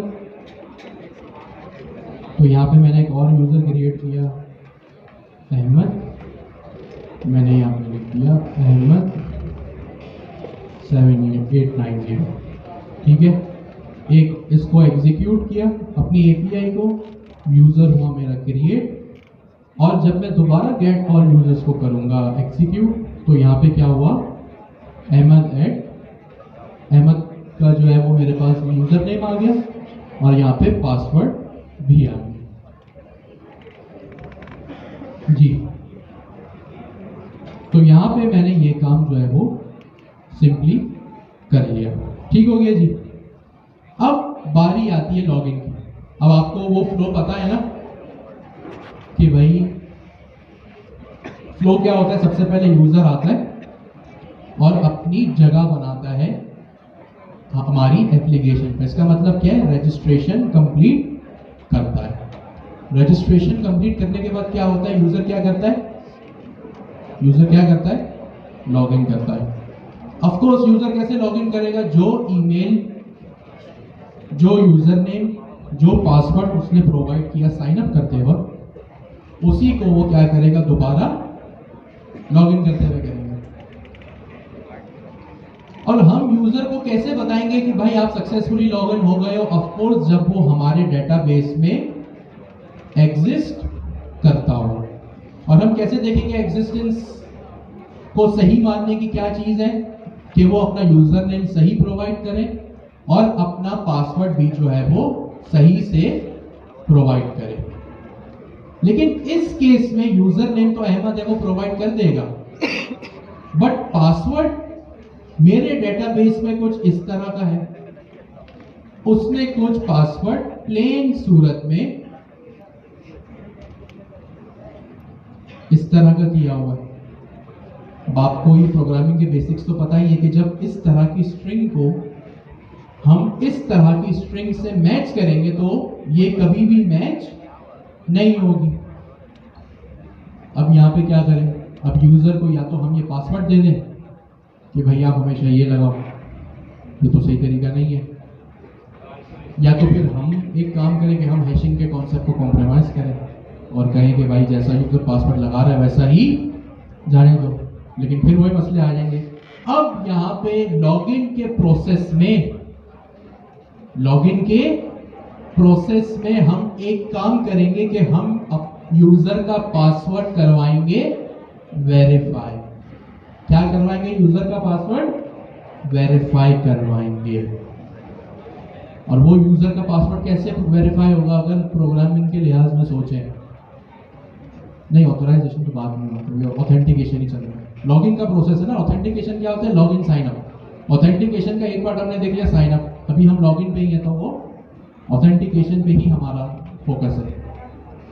अब लॉगिन पासवर्ड या लॉगिन फंक्शनैलिटी देखने में तो बड़ी सीधी सादी लगती है, लेकिन उसके इन डेप्थ में बहुत सारी चीजें होती हैं। अब हम क्या करेंगे, यूजर का पासवर्ड यहां पे वेरीफाई करेंगे। क्या करेंगे, यूजर का पासवर्ड यहां पे वेरीफाई करेंगे। तो मैं क्या करता हूं, एक अदद वेरीफाई पासवर्ड का जो यहां पे मेरे पास ऑलरेडी एक फंक्शन है, मैं इसको करता हूं क्या, कॉपी किया। अब आपको पता है एआई का टाइम है, कॉन्सेप्ट पता होना चाहिए, हर चीज जो है हमारी इसी तरह वर्क करेगी। मैंने एक फंक्शन बनाया जिसका क्या नाम था, डेफ वेरीफाई पासवर्ड। क्योंकि यहाँ पे ये छोटा है, छोटा सा दिख रहा है, इसका फॉन्ट स्मॉल है, तो मैंने क्या किया, यहाँ पे इन दो चीजों को यहाँ पे कॉपी किया और यहाँ पे मैंने इसको पेस्ट कर दिया। ठीक है, ये क्या है, मेरा एक अदद वेरिएबल जो मैंने ऊपर पासवर्ड हैशर की लाइब्रेरी से क्रिएट किया था, क्लास वगैरह बना के। ठीक है, अब मैंने क्या किया, यहाँ पे एक वेरीफाई पासवर्ड का फंक्शन बनाया। और अब ये वेरीफाई पासवर्ड का फंक्शन क्या कर रहा है, पासवर्ड हैशर डॉट वेरीफाई का यहाँ पे एक फंक्शन। ये पासवर्ड हैशर एक वेरिएबल है। ये वेरिएबल कहां से आया, ये वेरिएबल जो अभी मैंने ऊपर लाइब्रेरी में क्रिएट किया था ना, इस क्लास से जो इनिशिएट करके मैंने इसको क्लास का कंस्ट्रक्टर बनाया था, जो यहाँ पे ऑब्जेक्ट क्रिएट किया था, जिस वेरिएबल में स्टोर करा था, उस वेरिएबल का नाम है पासवर्ड हैशर। तो पासवर्ड हैशर आप लोग अपने जहन में रखिए कि उस वेरिएबल का नाम है जिसमें पासवर्ड हैश की लाइब्रेरी जो है हमने इनिशियलाइज की। जैसे हम लिखते हैं ना app is equals to fast API, तो यहाँ पे वही काम हो रहा है। अब मैंने यहाँ पे क्या किया, एक फंक्शन बनाया जिसमें एक पासवर्ड हैशर क्या कर रहा है, वेरीफाई कर रहा है। अब वेरीफाई आपको पढ़ के ही पता चल रहा होगा कि यूजर के दिए हुए पासवर्ड को और हमारे डेटाबेस में प्लास्टिक सर्जरी वाले पासवर्ड को क्या करेगा, कंपेयर करेगा, वेरीफाई करेगा। तो एज अ डेवलपर हमें इस चीज की टेंशन नहीं लेनी। इस लाइब्रेरी ने पासवर्ड हैश की ये लाइब्रेरी, सॉरी PWD लिब की लाइब्रेरी है, पासवर्ड हैश की एक क्लास है उसने ये काम इंटरनली अपने पास किया हुआ है। तो हमें कोई लंबे चौड़े 100 लाइन के फंक्शन नहीं बनाने, हमें सिर्फ क्या करना है, सिर्फ इस लाइब्रेरी को कॉल करके उसके वेरीफाई का फंक्शन कॉल करना है, और वेरीफाई का फंक्शन कॉल करने के बाद इसमें एक प्लेन पासवर्ड नाम का वेरिएबल पास करना है और हैश पासवर्ड पास करना है। Simple is that. ये क्या है, मेरे दो फंक्शंस के पैरामीटर है। क्या है, फंक्शंस के पैरामीटर है प्लेन पासवर्ड और हैश पासवर्ड। इसी को जो है मैंने यहाँ पे कॉपी करके यहाँ पे इस वेरीफाई के फंक्शन में पास कर दिया। वेरीफाई का फंक्शन कहाँ है, कहाँ से आया, वो pwdlib की जो लाइब्रेरी है वहाँ पे जो क्लास है वहाँ से ये वेरीफाई का फंक्शन हमने एक्सट्रैक्ट कर लिया। तो एज ए डेवलपर मुझे टेंशन नहीं लेनी कि मुझे 10-20 लाइन का 50 लाइन का कोड लिखना पड़ेगा। ये काम ऑलरेडी वो लाइब्रेरी कर रही है। जिस लाइब्रेरी ने पासवर्ड को वेरीफाई किया वही लाइब्रेरी जिस लाइब्रेरी ने पासवर्ड को हैश किया वही लाइब्रेरी जिम्मेदार है उस पासवर्ड को वेरीफाई करने की। तो सिंपल इज दैट। जब मैं इसको इस तरह लिखूंगा तो ये काम मेरा हो जाएगा। लेकिन इससे पहले एक बहुत बड़ा हाईलाइट, ठीक है, इससे पहले एक बहुत बड़ा हाईलाइट, और वो हाईलाइट क्या है, जब कभी भी यूजर लॉगिन करता है, अब ये कॉन्सेप्ट बिल्कुल टेक्निकल है, आपको याद रखना पड़ेगा। लॉगिन रजिस्ट्रेशन के फ्लो में ये पासवर्ड आपको ये कॉन्सेप्ट आपको ज़हन में होना चाहिए। यहाँ पे हमारे पास एक कॉन्सेप्ट आता है JWT टोकन्स का। कौन सा कॉन्सेप्ट आता है, JWT टोकन्स का। अब ये टेक्निकल राउंड्स के लिए भी बड़ा ज़रूरी कॉन्सेप्ट है, और ये ऑफ कोर्स आपको अंडरस्टैंडिंग होनी चाहिए कि लॉगिन अगर आपकी फंक्शनलिटी मसला कर रही है तो क्या इशू है। सही है, कभी कभी जैसे काफ़ी एक इशू आता है, मैंने एक इशू पे काम किया था कि यूज़र लॉगिन तो हो जाता है बट अनएक्सपेक्टेडली वो यूज़र लॉगिन हो गया, एप्लीकेशन स्क्रॉल कर रहा है, अचानक से एप्लीकेशन से वो लॉग आउट हो गया। अब ये मुझे एक मसला आया था तो मैंने क्या किया, इसको फिर डील किया इससे। यहाँ पे हमारे पास एक कॉन्सेप्ट आता है JWT टोकन्स का। अब ये एक डिफरेंट कॉन्सेप्ट है, और वेरीफाई पासवर्ड हम पढ़ने की हद तक, पढ़ाई की हद तक दोनों को अलग अलग कॉन्सेप्ट रखते हैं। जब हम कोड चलाएंगे कोड आपको मिल जाएगा, कोड की टेंशन नहीं। हम यहाँ पे क्या समझेंगे, कॉन्सेप्ट, क्योंकि यही जरूरी है। जब कभी यूजर लॉगिन हो जाता है तो उसको असाइन होता है एक अदर JWT /एक्सेस टोकन। क्या असाइन होता है, JWT या एक्सेस टोकन। आपको दो चीजें यहाँ पे सुनने को मिल सकती हैं, एक JWT टोकन और एक एक्सेस टोकन। JWT का क्या फुल फॉर्म है, J stands for JSON, W stands for web, T stands for token। JSON web token इसका फुल फॉर्म होता है, या इसको आप एक्सेस टोकन कह रहे हैं। यूजर साइन अप कर लिया, साइन अप करते हुए हमने क्या देखा, सिर्फ और सिर्फ पासवर्ड हैश होगा। क्या होगा, पासवर्ड हैश होगा। अब ये एज अ डेवलपर आपको याद रखना है, या हम दो चीजें कर रहे हैं। जब यूजर साइन अप करता है तो पासवर्ड हैश होता है, क्यों होता है वो सब हमने देख लिया। साइन अप के बाद एक कौन सा प्रोसीजर आता है, लॉगिन का। अब लॉगिन करते हुए आपको दो चीजों का यहाँ पे ख्याल रखना है। किन चीजों का ख्याल रखना है, लॉगिन करते हुए आपको यहाँ पे दो चीजों का ख्याल रखना है। एक वो चीज जो वेरीफाई पासवर्ड हमने देखी कि भाई यूजर थोड़ी वो लंबी चौड़ी स्ट्रिंग डालेगा, यूजर तो जो है वो हमारा वही पासवर्ड लगाएगा जो उसने इंप्लीमेंट किया है। लेकिन फिर हमारे डेटाबेस में तो हैश पासवर्ड है, तो वो वेरीफाई का प्रोसेस आपने अभी देखा, उस लाइब्रेरी से हो रहा है, जिसने हैश किया वही वेरीफाई करेगा। अब दूसरी चीज यहाँ पे क्या आती है, जेसन वेब टोकन्स। जब कभी यूजर साइन इन करता है या लॉगिन करता है तो आप या आपकी एप्लीकेशन उसको एक टोकन असाइन करती है। ठीक है, आई रिपीट, जब आप की एप्लीकेशन में यूजर लॉगिन करता है तो क्या होता है, आपकी एप्लीकेशन आपके यूजर को क्या करती है, एक JWT या एक्सेस टोकन असाइन करती है, इशू करती है। जैसे आपने गवर्नर हाउस में एडमिशन लिया, आपने किसी यूनिवर्सिटी में एडमिशन लिया, आपने फॉर्म फिल किया, आपने साइन अप रजिस्ट्रेशन की। अब रजिस्ट्रेशन करने के बाद आज आपकी पहली क्लास है, आज आपकी 50वीं क्लास है। इसका मतलब कि जब भी आप संडे को 2 बजे आते हैं तो आप लॉग इन कर रहे हैं, साइन अप कर रहे हैं, लॉग इन कर रहे हैं। क्यों? क्योंकि साइन अप आप 2 साल पहले कर चुके हैं, वो फॉर्म देके, साइन अप फॉर्म। अब आप हर संडे को क्या करते हैं, यहाँ पे आके लॉग इन करते हैं, यानी इस एप्लीकेशन में, इस मार्की में आप, मार्की नाम की एप्लीकेशन में आप लॉग इन करते हैं। जब कभी भी आप लॉग इन करते हैं तो किसके थ्रू करते हैं, किसके थ्रू करते हैं, क्या चीज शो करवाते हैं वहां पे, आईडी कार्ड। क्या शो करवाते हैं, आईडी कार्ड। तो इसका मतलब है कि वो जो आईडी कार्ड है ना, वो है आपका JWT या access token.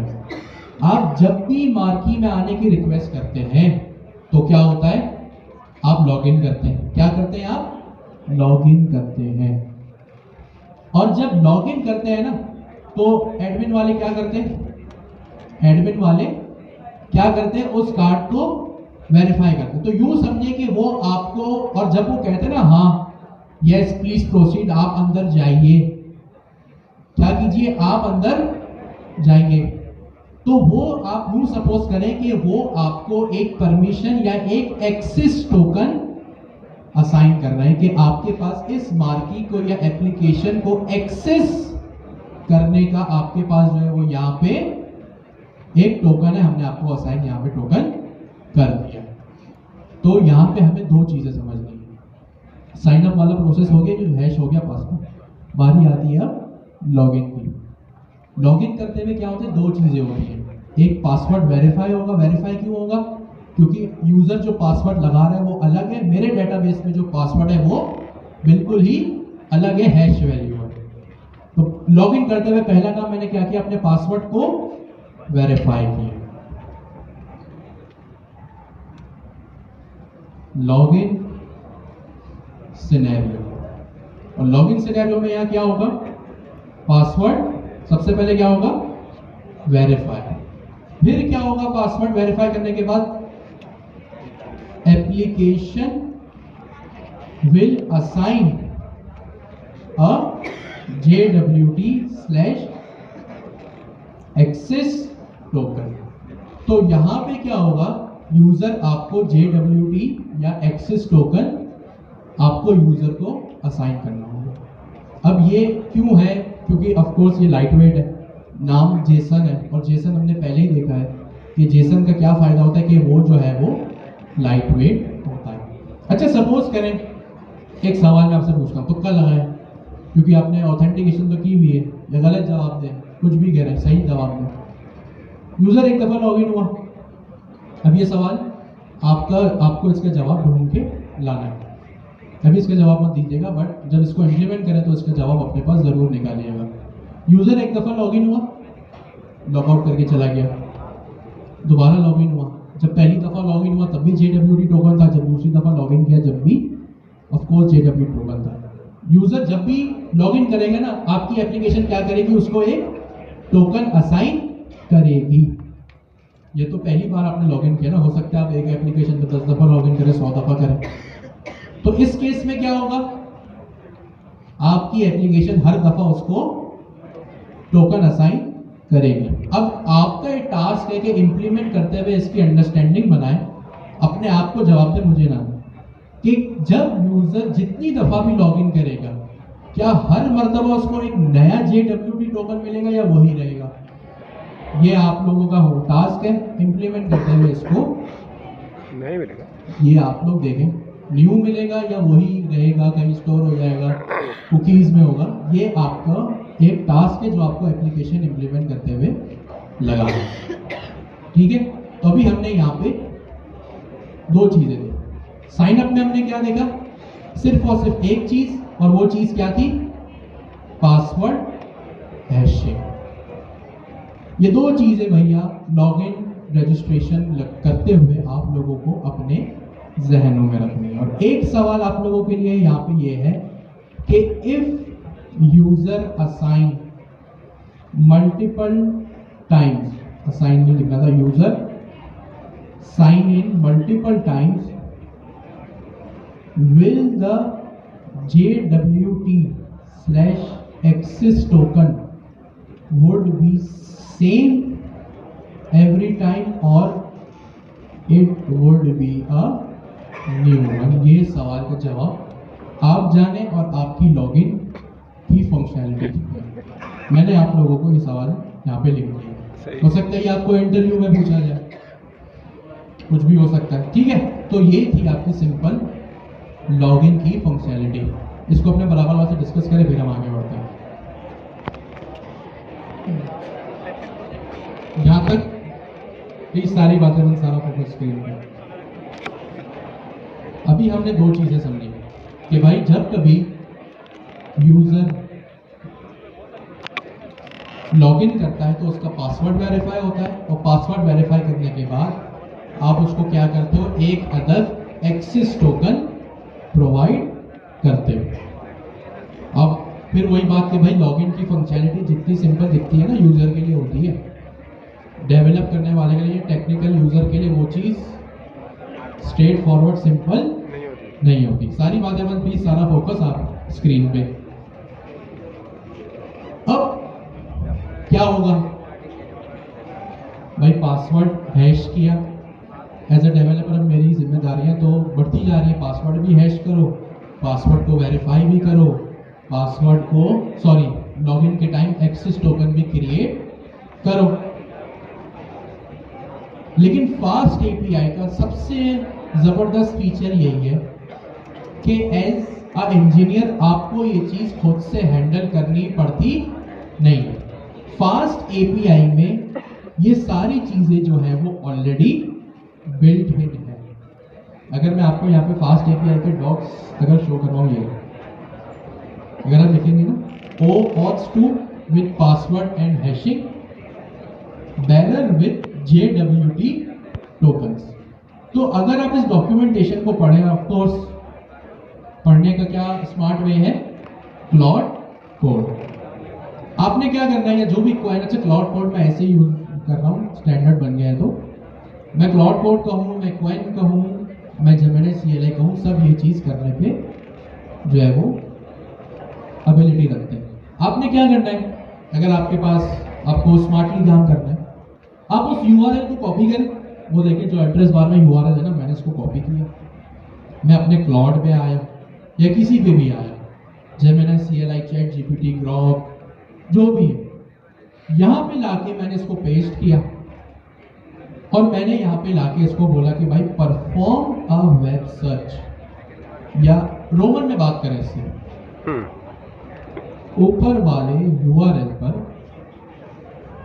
Web search perform करो। अब आप रोमन में लिखें अगर आपको इंग्लिश या टेक्निकल वर्ड समझने में मुश्किल होती है, या मेरा आपको मशवरा है कि आप इंग्लिश में लिखें, इसको कहें कि आसान वोकैबुलरी में लिखें, और इसको ये भी लिखें, इससे दो चीजें होंगी, एक तो आपको टेक्निकल वर्ड्स पता चलेगा, दूसरी आपकी इंग्लिश अच्छी होगी, ग्रामर अच्छी होगी। जो मैंने आपको कुछ क्लास पहले भी कहा था कि आर्टिकल्स भी यहाँ पे पेस्ट करें, जो भी आपको आर्टिकल ऐसा इंटरेस्टिंग लगता है यहाँ पे पूरा पेस्ट करते हैं, वहां पे जाके ना पढ़े, और उसको बोले भाई इस आर्टिकल की 2-3 पैराग्राफ की समरी बनाओ, कोशिश करें इंग्लिश में करें।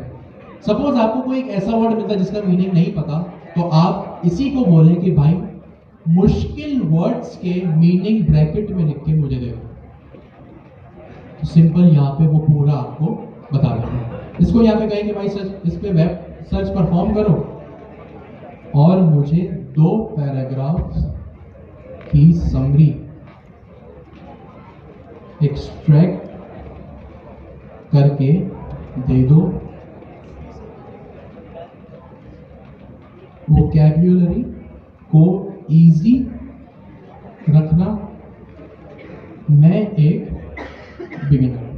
सिंपल, ये आप इंग्लिश में लिखना, इंग्लिश में लिखना, रोमन में लिखना चाहे रोमन में लिखना। हमने इस तरह लिख दिया, एंटर किया, अभी अपना काम करेगा, जब समरी आ जाए आप पढ़ लीजिएगा। दूसरा काम, अगर आपको ऐसा लगता है कि भाई बहुत ज़्यादा है, ऑफ कोर्स आज की क्लास है टेक्निकल, तो सिंपल ये भी मैं बता चुका हूँ कि भाई यहाँ पे जाए, इस मेरी रेपो को क्लोन करें, सही पहले स्टार दे दीजिएगा। आपने इसको क्लोन किया, बेल आइकन होता नहीं गिटहब पे, वरना मैं उसका भी बोल देता हूँ। आपने उसको क्लोन किया, इसी पे क्लाउड कोड को या कोइन को जेमिनी सीएलए को ओपन करें, और जो भी आपको लगता है कि भाई क्लास 17 में जो पढ़ा उसमें आप नहीं थे, एब्सेंट थे या क्लास में भी थे, तो कुछ कॉन्सेप्ट आपको मुश्किल लगे, उसको बोलो कि भाई तुम्हें इसमें से नोट्स निकाल कर मुझे प्रोवाइड कर दो। अब आपकी मर्जी, आप लंबे चौड़े पैराग्राफ लिखवाएं, बुलेट पॉइंट्स लिखवाएं, that is up to you. AI का यूज करो, वरना एआई आपको कहीं यूज होने नहीं देगा। ठीक हो गया? तो ये बात मैंने आपसे कहनी थी। अब जैसे आपने देखा आज की क्लास में कितने कॉन्सेप्ट हैं, कोड छोटा सा एक फाइल का ही है, और मैक्सिमम कोड वही है जो आप ऑलरेडी लिख चुके हैं। कोड भी आपने एआई से लिखवाना है, लेकिन कॉन्सेप्ट समझने की जिम्मेदारी किसकी है? आप लोगों की है। प्लीज सारी बातें बंद, सारा फोकस स्क्रीन पे। अच्छा, हम ये कह रहे हैं, मैं ये बात कर रहा था, फास्ट एपीआई की यही जबरदस्त चीज है कि वो आपको हर चीज ऑलरेडी बिल्ट इन प्रोवाइड कर देता है। या pwlib और pwlib और हैशिंग की जो लाइब्रेरी है, और एक और लाइब्रेरी है, नाम भूल गया मैं, हाँ ये एक लाइब्रेरी, फास्ट एपीआई सिक्योरिटी का एक पैकेज है। सबसे बड़ा फायदा यही है कि भाई आपको जो है हर चीज यहाँ फास्ट एपीआई में बिल्ट इन मिल जाती है। शर्त ये है कि आपको कॉन्सेप्ट्स पता होना जरूरी है, नेसेसरी है। अब आप ये सोच रहे होंगे पासवर्ड हैश करना है, प्लीज सारी बातें बंद। पासवर्ड हैश करना है, फिर उसको वेरीफाई करना है, फिर एक्सेस टोकन क्रिएट करना है। अच्छा, एक्सेस टोकन कब क्रिएट होगा, ध्यान में रखें, कब क्रिएट होगा? साइन अप के टाइम, लॉगिन के टाइम। लॉगिन के टाइम आपका एक्सेस टोकन क्रिएट होगा। आप तो बोलेंगे भाई जिम्मेदारी तो बढ़ती चली जा रही है, सिर्फ समझने की हद तक आपको ये याद रखना है, ये सारा काम वो लाइब्रेरी खुद आपको प्रोवाइड कर रही है। ये देखें, मैंने यहाँ पे क्या किया, just to save the time and deliver the concept, मैंने यहाँ पे क्रिएट एक्सेस टोकन, क्या किया मैंने यहाँ पे? क्रिएट एक्सेस टोकन का एक फंक्शन यहाँ पे ऑलरेडी बना दिया। सही है? Just to save the time. आपने भी इसको कॉपी करना है, पता होना जरूरी है कि यहाँ हो क्या है। और वेरीफाई पासवर्ड तो ऑलरेडी हम पहले से इसको क्रिएट कर चुके हैं, इसे 2 बार लिख दिया मैंने, सॉरी।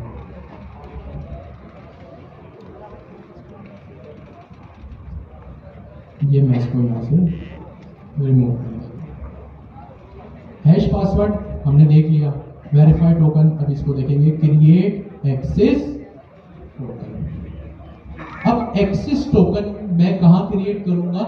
एक लॉगिन का एंड पॉइंट बनाऊंगा, और वहां पे मैं क्या करूंगा, अपना लॉगिन का एंड पॉइंट जो है वो मैं क्रिएट करूंगा। सॉरी, लॉगिन के एंड पॉइंट में इस फंक्शन को मैं क्या करूंगा, यूज करूंगा, जिससे क्या होगा, मेरा एक एक्सेस टोकन क्रिएट हो जाएगा। तो मैं यहाँ नीचे आता हूँ और यहाँ पे मैं एक लॉगिन का एंड पॉइंट बनाऊँ। साइन अप का मैंने एंड पॉइंट बना लिया, यस और नो? अब लॉगिन की बारी, मैंने लिखा @app.post, ऑफ कोर्स लॉगिन, क्योंकि यूजर डाटा पेज है। ठीक हो गया?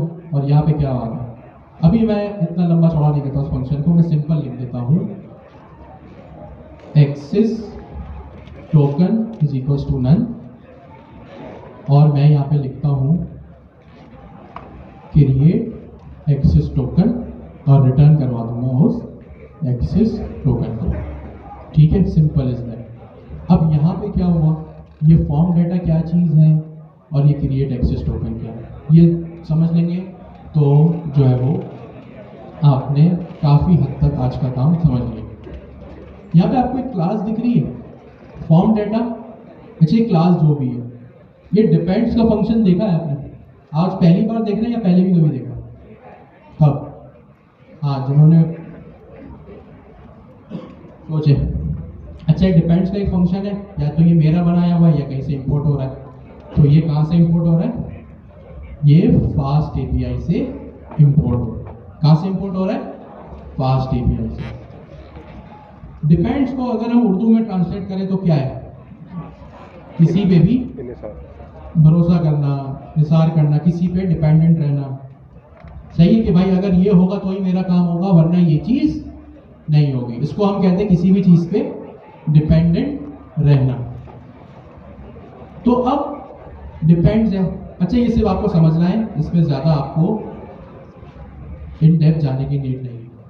ये क्लास है OAuth 2 पासवर्ड रिक्वेस्ट फॉर्म। क्या है OAuth 2 पासवर्ड रिक्वेस्ट फॉर्म? जब कभी भी यूजर अपनी डिटेल्स फिल करता है ना, तो वो डिटेल सर्वर पे जाती है फॉर्म डाटा की शक्ल में। प्लीज सारी बातें बंद। जब कभी भी यूजर फॉर्म फिल करता है तो वो सर्वर पे किस फॉर्म में जाती है, किस शक्ल में जाती है? फॉर्म डाटा की शक्ल में। किस शक्ल में जाती है? फॉर्म डाटा की शक्ल में। फॉर्म डाटा यही है कि जो यूजर्स क्रेडेंशियल्स भेज रहा है ना, ठीक है, जो यूजर्स क्रेडेंशियल्स भेज रहा है बस उसको वो एक खास फॉर्मेट में ले जाता है। तो ये है फॉर्म डाटा का सिंपल सा इंट्रोडक्शन।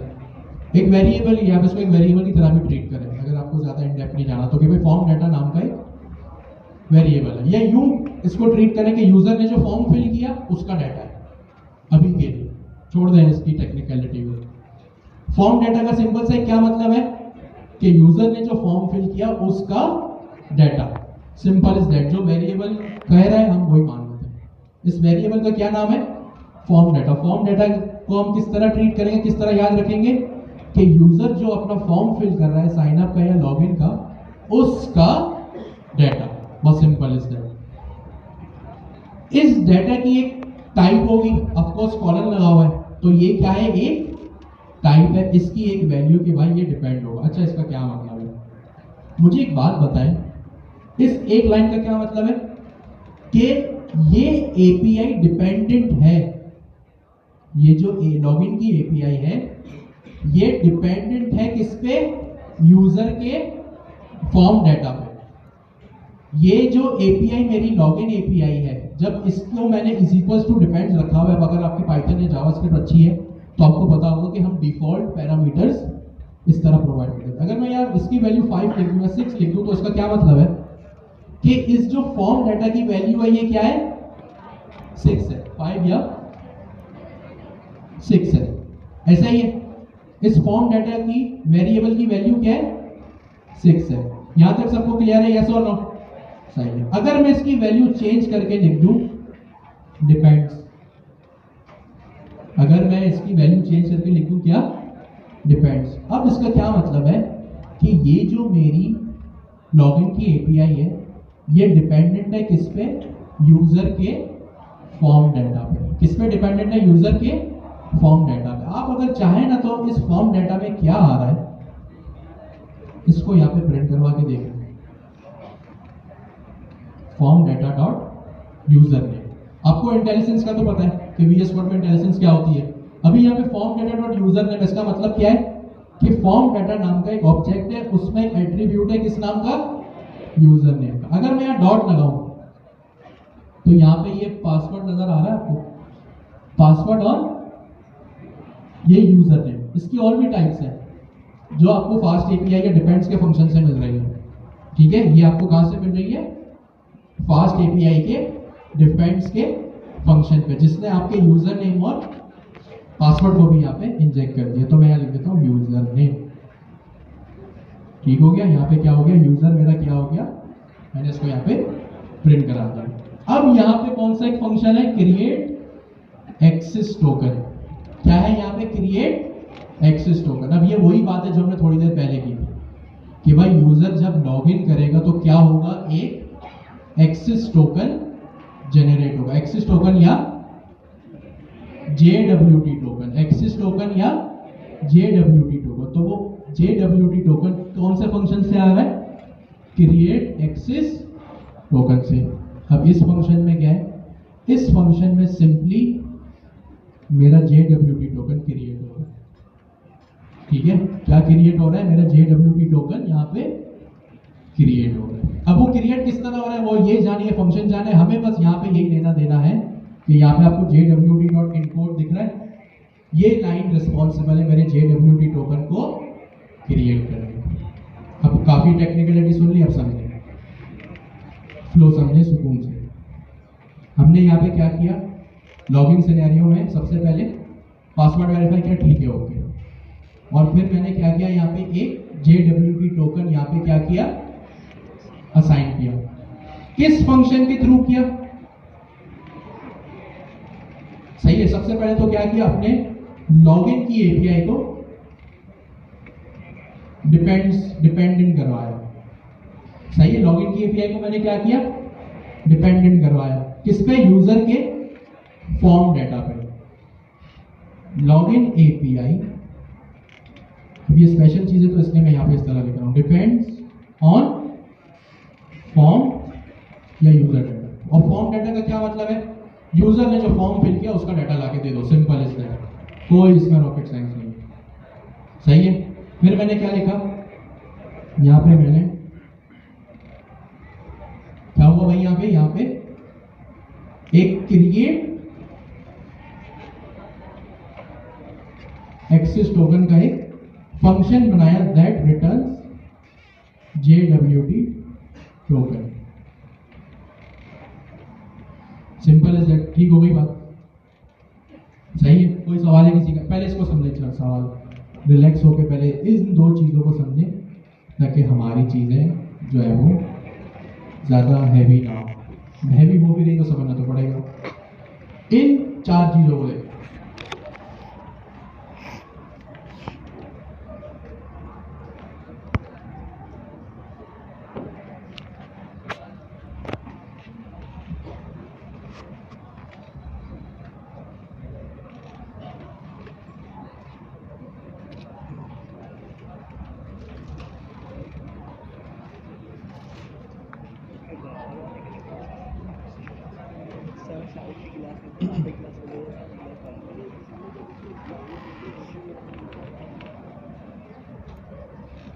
ओके क्यों रुक गए? आराम की दवा थी यार, टाइम तो बढ़ गया। ये तो कोई है नहीं आवाज यार।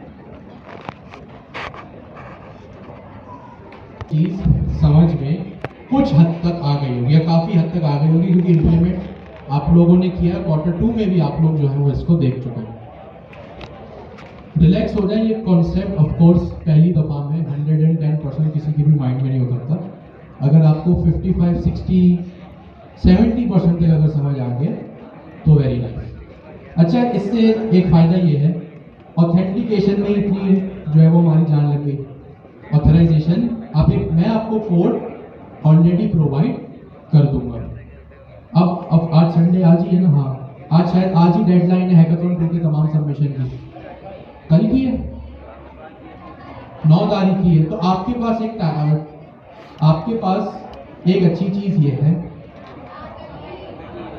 कल की है यार, आज है कल कल कल वो देखना है, मंडे लिखा हुआ है।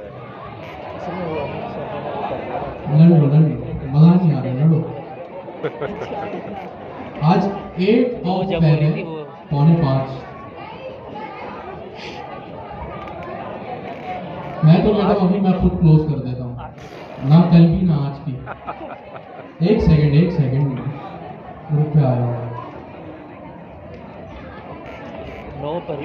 खैर जब की भी है आपके पास टाइम है, चाहे रात 12 बजे तक की हो या कल 12 बजे तक की हो। आप संडे आफ्टरनून क्लास 18 की डायरेक्टरी में अगर जाएंगे ना तो आपको 2 फाइल्स ऑलरेडी मिलेंगी। कितनी फाइल्स? 2 फाइल्स। कौन कौन सी? एक main.py और एक rbac_main.py। ये क्या भैया? दोनों फाइल 95% सेम है, लेकिन दोनों में एक डिफरेंस है और वो है ऑथराइजेशन का। क्या डिफरेंस है? ऑथराइजेशन का। 9th ऑफ फेब है, यानी कल है, कल 12 बजे तक की होगा। ठीक हो गया? अच्छा, ऑथेंटिकेशन आपने देख लिया, सही है। और हमने यहाँ पे एक्सटेंसिवली इसके क्या किए, प्लीज सारी बातें बता, इसके कॉन्सेप्ट भी सारे देख लिए, प्लीज सारी बातें बंद। आपने क्या किया, ऑथेंटिकेशन में साइन अप के और लॉगिन के सारे वो छोटे छोटे स्टेप्स जो पूरी आपकी फंक्शनैलिटी को बनाते हैं वो सारे आपने यहाँ पे देख लिए। कोड आपके पास ऑलरेडी है, आप चाहें और ऑफ कोर्स आपको करना भी ऐसा ही चाहिए, आप इन 2 फाइल्स में से उस कोड को उठाएं और अपनी एप्लीकेशन में जाके लगा दें। अगर आपकी ऑथराइजेशन ऑलरेडी ऑफ कोर्स चल गई है तो मैं यही नहीं कह रहा चेंज करके ये कोड लगाएं। ऑथेंटिकेशन ऑथराइजेशन कर ली है आपने, उसको फिर मत छेड़े, चलती हुई चीज को नहीं छेड़ना चाहिए प्रोग्राम में। किसी की वो चीज इनकम्प्लीट है तो यहां से उसको वो मिल जाएगी। अच्छा, इसका बैकएंड पूरा रेडी है, जो रिक्वायरमेंट्स हैकाथॉन की थी ना वो पूरा का पूरा बैकएंड यहाँ पे रेडी है। और हमने अभी ऑथेंटिकेशन को वाइंड अप भी कर लिया। ऑथराइजेशन जल्दी से 2 लाइन का इसका इंट्रोडक्शन है, अभी कोई जाए नहीं यहाँ से, सब बैठ गया। ऑथराइजेशन का क्या मतलब है? ऑथराइजेशन जो अल्फाज है ना ये एक्सट्रैक्ट हुआ है अथॉरिटी से। किससे एक्सट्रैक्ट हुआ है? ऑथराइजेशन किससे एक्सट्रैक्ट हुआ है? अथॉरिटी। अथॉरिटी यहां पे किस चीज की? आप एक एप्लीकेशन में लॉगिन तो कर गए, अच्छा एक ये चीज ऑथराइजेशन का क्या मतलब है? अथॉरिटी। ऑथराइजेशन कब होगी? हमेशा ऑथेंटिकेशन के बाद होगी। भाई ऑफ कोर्स आप एक जगह अपनी जगह बनाएंगे तभी आपको आपके स्कोप किस हुदूद में आपने रहना है, एक चीज को यूज करने की अथॉरिटी कितनी है, ये ऑथेंटिकेशन के बाद का स्टेप। आपने यहां पे गवर्नर हाउस में एडमिशन लिया तो आपने ऑथेंटिकेशन की क्या की? ऑथेंटिकेशन की। ऑथराइजेशन का क्या मतलब है कि एक स्पेसिफिक एप्लीकेशन को यूज करने की अथॉरिटी, उस एप्लीकेशन में रहने की हुदूद आपके पास कहां तक की, कितने तक की। आप व्हाट्सएप ग्रुप पे ऐड हुए गए एज अ नॉर्मल यूजर, तो यहां पे क्या हुआ? आप व्हाट्सएप ग्रुप में आ तो गए, लेकिन उस व्हाट्सएप ग्रुप की कौन कौन सी फंक्शनैलिटीज को यूज करने की आपके पास अथॉरिटी है, कितनी हुदूद में आप रह सकते हैं, ये क्या चीज कहलाती है? ऑथराइजेशन। अगर आप किसी व्हाट्सएप ग्रुप के नॉर्मल यूजर हैं तो आप क्या कर सकते हैं? मैसेजेस भेज सकते हैं, वॉइस मैसेजेस भेज सकते हैं, टेक्स्ट मैसेजेस, वॉइस मैसेजेस भेज सकते हैं, पिक्चर, वीडियोस, या जिसको हम कह लें मीडिया फाइल्स, आप जो है वो भेज सकते हैं। अगर आप व्हाट्सएप ग्रुप के कोई नॉर्मल से यूजर है, अगर आप व्हाट्सएप ग्रुप के कोई नॉर्मल से यूजर है तो क्या आप किसी भी यूजर को ऐड कर सकते हो? सोच के बताइए। नहीं कर। किसी भी नए यूजर को ऐड और रिमूव कर सकते हो? रिमूव कर सकते हो? नहीं। ठीक है। अच्छा, अब जैसे कि यहां की एग्जांपल लेते हैं, मैं यहाँ पे एज अ फैकल्टी मेंबर हूँ, टीचर हूँ, यहाँ पे कोऑर्डिनेटर्स भी है, स्टूडेंट्स भी है और सरमीन भी है। मैं एज अ फैकल्टी मेंबर क्या दूसरे फैकल्टी मेंबर को ऐड या रिमूव करने की अथॉरिटी रखता हूं कि नहीं रखता हूं? नहीं रखता हूं। मैं किसी भी दूसरे फैकल्टी मेंबर को जाके ऐड या रिमूव नहीं कर सकता। ये अथॉरिटी, ये हुदूद, ये पावर किसके पास है? अमीन भाई के पास है। सही है। किसी भी कोऑर्डिनेटर को ऐड या रिमूव करने की क्या अथॉरिटी मैं रखता हूं? मैं इस चीज को रखता हूं। तो ऑथेंटिकेशन का मतलब क्या है? Login sign up. Login sign up के बाद फिर एक चीज आती है क्या? ऑथराइजेशन। और ऑथराइजेशन का क्या मतलब होता है? किसी भी चीज की हुदूद जो है वो बताना या किसी भी चीज की अथॉरिटी को बताना। तो आज की क्लास की समरी क्या थी? Authentication, authorisation. ऑथेंटिकेशन क्या होता है? आप कौन हैं। सही है, आप कौन है। ऑथराइजेशन का क्या मतलब होता है? आपके पास क्या क्या पावर है। ऑथेंटिकेशन में 2 स्टेप आते हैं, साइन अप और लॉगिन। साइन अप करते हुए हम क्या करते? साइन अप करते हुए हम क्या करते? पासवर्ड को हैश करते ताकि जो प्लेन पासवर्ड यूजर दे रहा है वो डेटाबेस में स्टोर ना हो। हमेशा उसको हैश करते हैं या उसकी प्लास्टिक सर्जरी करते हैं। फिर लॉगिन का स्टेप आता है। लॉगिन के स्टेप में क्या होता है, अब क्योंकि पासवर्ड यूजर के पास डिफरेंट है, मेरे डेटाबेस में डिफरेंट है, तो यहाँ पे एक वेरीफाई पासवर्ड का कॉन्सेप्ट आता है। क्या कॉन्सेप्ट आता है लॉगिन सिनेरियो में? Verify password. As a developer हमें टेंशन नहीं लेनी, हमें वो वेरीफाई पासवर्ड का बस वो फंक्शन कॉपी करना है, उसको कॉल करना है, वो pwdlib की लाइब्रेरी खुद करेगी। जब यूजर साइन इन कर ले, लॉग इन कर रहा होता है, तो एक दूसरा स्टेप क्या होता है, उसको एक टोकन JWT या एक्सिस टोकन असाइन करना। और वो एक्सिस टोकन असाइन करना भी हमारा हेडेक नहीं है, वो फास्ट एपीआई और वो लाइब्रेरी खुद करेगी। सही है, ये हो गया ऑथेंटिकेशन। ऑथराइजेशन क्या होता है, उसी ऑथेंटिकेशन से आए हुए यूजर को हम बताते हैं कि भाई आपके पास इस एप्लीकेशन को यूज करने की अथॉरिटी, पावर जो है वो कितनी है।